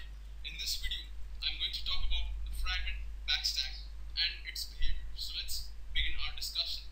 First, let's talk about the default behavior of what happens. By default, fragments have no awareness of back button. Now Android has a concept where whenever you navigate from one. So for the usual stuff, I don't usually play the whole video because it's very time consuming, but I try to move to places where I find blank spots and then see if I can maybe do something, skip around. Like if you see this spot over here, probably there's nothing over there. So let me actually zoom in and see what's going on over here. So that part can obviously be removed. So I'm gonna go ahead, cut this much up, and that's gonna probably reduce the duration. Now the reason why I'm so inclined on reducing the duration is because of a concept on YouTube called watch time. That means how much time people are spending watching your video. So that has to be optimal for better SEO results, and that's the reason I want to reduce the time. Now obviously this being a tech video and all, I can't reduce the time beyond a certain limit. I can't make this in 30 seconds or something, but for an 8-minute video I can surely pull out some seconds by removing these unwanted areas. So this is one of the things that I do all the time about processing stuff over here. And now let me actually zoom further ahead in the timeline and see what I'm trying to miss or something. So let's go. As far as this area is concerned, it looks pretty clear, but here we have a nice spot. So I'm gonna zoom in and try to find out what this spot is about. So there is nothing over there, so I don't want the person or you as the user to go through that part, wasting your time and looking at the screen. So I'm gonna remove that part and again go back, zoom a little bit out, try to see what is going on in the bigger picture. Okay, so I'm seeing something or the other obviously throughout these places, so there's nothing, no room for cutting stuff. Of course, in the videos where I have code being typed out or something, there's a whole lot more going than this. So here there's again some spot over here, so I'm gonna go ahead, zoom in and find out what this part is about. So go the backstack entries. Okay, so that's nothing over here, so you can probably get rid of that animation over there. I'm sure you can do that, so go ahead, remove that, get this stuff minimized again, and finally we come to the end of the video. So I always try to put a last page here. This is probably the place where I start talking that are concerned.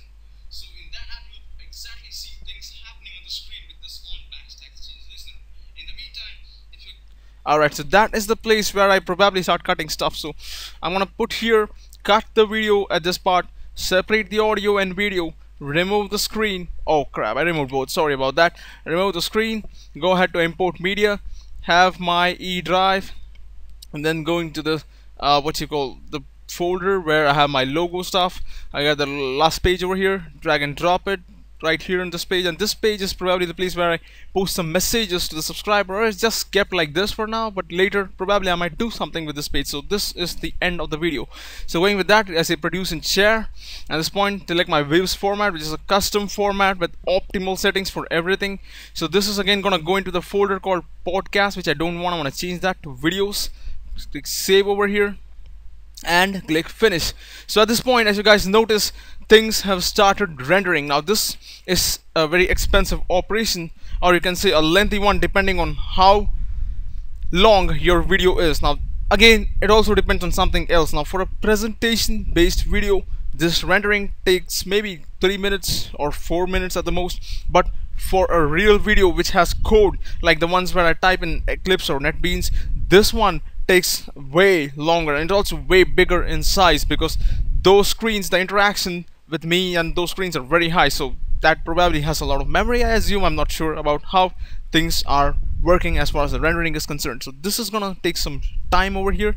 In the meantime, I'm not gonna say much, so you guys are welcome to skip to the end of this video, but I'm not cutting any part about this rendering step, because I want you guys to see just how much time it really takes to have a complete video made up. So I'll see you when this is at 100%. In the meantime, go ahead, have your snack, or fast forward this stuff.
Okay, so if you guys fast forwarded and made it here all the way, then great. At this point, the video is almost done. So what is happening is basically all those changes that we made in the audio and all the cuttings and editings, they are being converted from the .cameric format into the valid MP4 file that you guys see on YouTube all the time. So at this point, things are done, and as you guys notice, my video is live over here.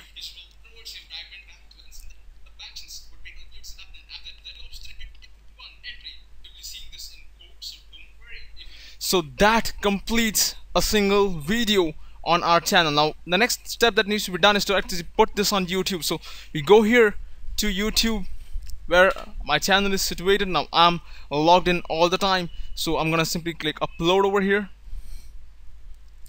Then I'm gonna select the file. It's in the videos folder, fragment backstack 1, and there you go. So at this point there are certain steps that I need to perform so that the video has been put up in a nice way. So first of all, I'm gonna have to rename it or name it just the way I do in the other videos. So I'm gonna go back to my video manager here. I think I should have gone directly from here. Oops, I forgot. So there you go, 117 was the last video which I had, so that makes this one as 118. So I'm gonna say hash 118. Then I'm gonna see what the other naming conventions are. Okay, this is gonna be called Android fragment and backstack part 1, because the part 2 video is about the code which I'm yet to process. I've already recorded it, but I have to process it yet. So for the next keyword, I'm gonna say Android tutorial. Android fragments tutorial should be good, so I'm gonna say Android fragments tutorial here. And then I'm gonna have the SD 1080p being put over here. So next step is to determine the tags. Now these are the major important steps as far as SEO is concerned, and of course I'm gonna monetize it. I'm gonna go here, go to the advanced settings, yep, allow embedding, notify subscribers, yep, everything is here, fine and perfect. Save changes, go back to my basic info. Now here I need to select the right tags. So for that, if you guys remember, we are talking about fragment manager, so I'm gonna say fragment manager, fragment transactions, oops, I'm gonna say fragment transactions or fragment transaction as such. Then I think the class names are also something by which people search, so I'm gonna say fragment manager as a single word and fragment transaction as a single word. So that should give me a better chance on Google, at least when people are finding. Now I'm also gonna talk about on backstack change listener, so I'm gonna go here on Google and I'm gonna type fragment manager dot on backstack changed listener. So this is one of the things that people are searching for on Google.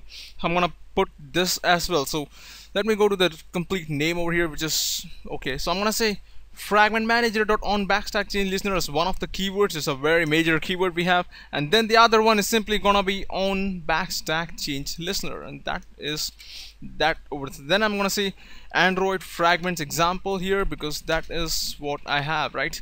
So I'm gonna say Android fragments example, and then I'm completed my specific keywords. I'm gonna move to the more general ones, one of them being Android tutorial for beginners, which is one of the major keywords I have. And then there is Android application development tutorial, so this is more specific. And then people are also searching these days for Slidenerd, so I'm gonna say Slidenerd Android over here, and then there's gonna be a Slidenerd, and that completes my tagging work.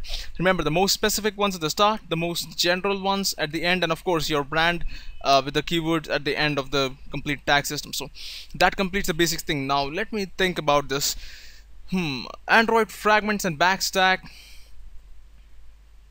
I think I should name it Android fragment manager and backstack, so that probably gives a better idea, and plus it gives a better SEO, because there's a fragment manager in the title, there's a fragment manager here in the tag, and that will give you a better ranking for me. So I'm gonna go here, and then I'm gonna set the description as saying this.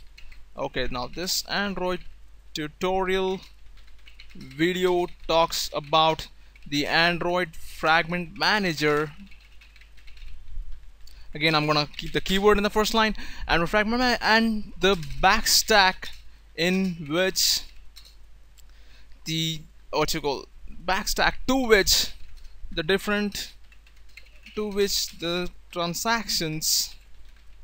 fragment transactions is the better word. So I'm gonna say fragment transaction can be added, right, as entries. As entries, it's not plain entries, it's actually fragment manager dot, let me guess, manager dot backstack entry. I think, I'm not sure about that, but it's probably objects, right? That should give me a very good edge as far as the keywords are concerned, because I'm using all the relevant LSI terms to the word fragments and fragment manager. So this gives me a very good advantage over the other people out there. So next step is to have another line that talks about what are the different things done in the video. So this would be one of the things. The other is add to backstack method. This video discusses about add to backstack. Then there is the pop backstack method. I'm gonna say pop backstack here, and we are pretty much done. Alright, and then of course on the on backstack changed. So that is one of the other methods we have, on backstack changed, right? So these three are also forming a part of the LSI terms related to your fragment manager, and YouTube search algorithm is gonna look for the main word, and then it's gonna start looking for the other related words. That gives it a very good idea of what the video is related with. So these should complete my work pretty good. So the Android fragment manager backstack in which fragment transactions can be added as fragment manager or backstack entry objects. It talks about the default behavior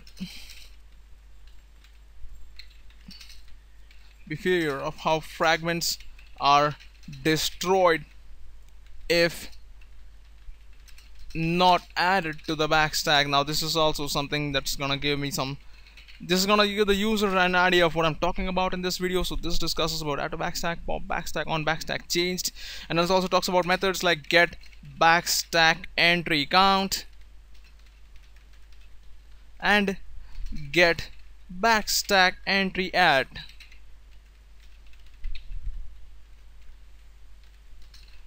Now one of the best things about this is these are not gonna rate for YouTube much, because people are not gonna probably search so specifically on YouTube, but these will surely rate for Google. So I get backstack entry add methods over here, so that should give a rough idea of what are the different things happening. So at this point my SEO work is almost done. So now I need to add a custom thumbnail, and that's very simple. I gotta go here to my folder where my the presentations are there. So here I'm gonna go there inside my fragment backstack, which is this one. So I'm gonna simply add a word called part 1 here and make this smaller. I think I should make the entire thing smaller because 3 of them should fit, right? Part 1 over there. Okay, so that is clearly visible here, and I see this one very importantly. Now there should be a way for me to increase the word spacing. I almost forgot how you do that. There's an option over here. I can, oh, there it is. This must be the one. So go here, tight, loose, normal, loose, very loose. Okay, very loose is good. So I can go here to part 1, make this in red color, and as you guys can notice, this is the main thing I'm looking at over here. So this is the thumbnail that I'm gonna be seeing on my videos, right? So I'm gonna press shift enter over here, and then I'm gonna let this thing come, press control print screen. I have a special program that takes a direct print. By pressing control print, I'm save to file, and that screenshot is taken. So going back to my YouTube upload over here, I'm gonna say custom thumbnail. I'm gonna go to desktop where it is saved over here at the bottom of the section. There it must be somewhere over here. So that is my thumbnail. So I'm gonna click open over here, and that starts getting uploaded. So the problem with my internet is that it's not so super fast as some of you Americans or some of you Europeans were watching this. But then, well, what can I say? There's nothing much I can say. So here there's an add to share. So that I'm gonna save that change, Google Plus, it's gonna be shared, and then I have to modify this on my playlist. I'm gonna add to my playlist, which is over here. So I'm gonna say tutorial for beginners, and that has been added. So now when this thing completes in probably 5 or 6 minutes, as what YouTube says, you go to video manager. I mean, you can't go there because that is a dedicated screen to just the guy who owns the channel. So here you'll probably see the other videos popping up, and this one says processing. So once this is done, it's gonna be here, and that's how the video will be seen, right? So let me go back here. So as you guys notice, There's a lot of work that goes on in making a single video. You guys, if you've been seeing everything, oh, thank you for bearing with me, because this is a really long piece of work. And for every video that on my channel that you've seen so far, these are all the steps that I've performed without fail. So please support us by clicking our ads, liking, commenting our videos, subscribing to our channel, and in any other way you can, because we go through a lot of hell to put up a video, because the main idea behind Slidenerd is not to explain the how. We also want to talk about the why people do this. If you go to other tutorial channels all the time, they are like, okay, int space variable name equals to blah blah blah 65, put a semicolon, and that's it. Now we in our channel take special efforts to discuss why you should make that integer, and that is the reason why we made this channel called Slidenerd on YouTube. So that being said, I hope you guys enjoyed how things work over here. I'm gonna keep this video running until this hits 100% and you guys see this video coming up, because there is probably still some changes that I need to do in the video, and that can be done only after the video has been updated. Now what are those changes? They are gonna be in terms of annotations and messages that I put up in my video. So let this upload complete. Till then, I'm not gonna say a single word. You guys are welcome to go back or fast forward stuff, and we'll catch you when this is at 100%.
Okay, so at this point, as you guys notice, the video has been put up completely. Now, like I said, I have to do some post-processing work here. I'm gonna open the video up, and then, as you guys notice, it says this video is still being processed, blah blah blah.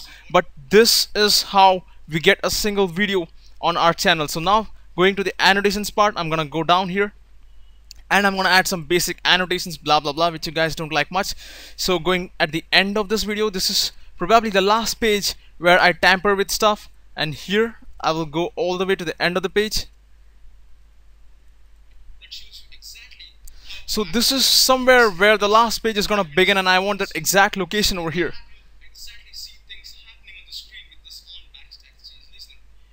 So there is the place where we want to put our annotation. So here I'm gonna put a spotlight here by saying subscribe, but this is not good anymore. I'm gonna use a new way of doing that. So I'm gonna take this all the way, stretch it down, and then add a title that says subscribe here, and that is better these days if you ask me. I'm gonna put a font size of 48. I'm gonna take it all the way up, no, maybe on the right side, and then make the text black, and also gonna stretch this to the end of the video. So at this point, I have to give a link to the spotlight, and that's gonna be a link of type subscribe here, and then I'm gonna enter my own channel name, that is Slidenerd. Click save, and then click publish, and that goes with our annotation.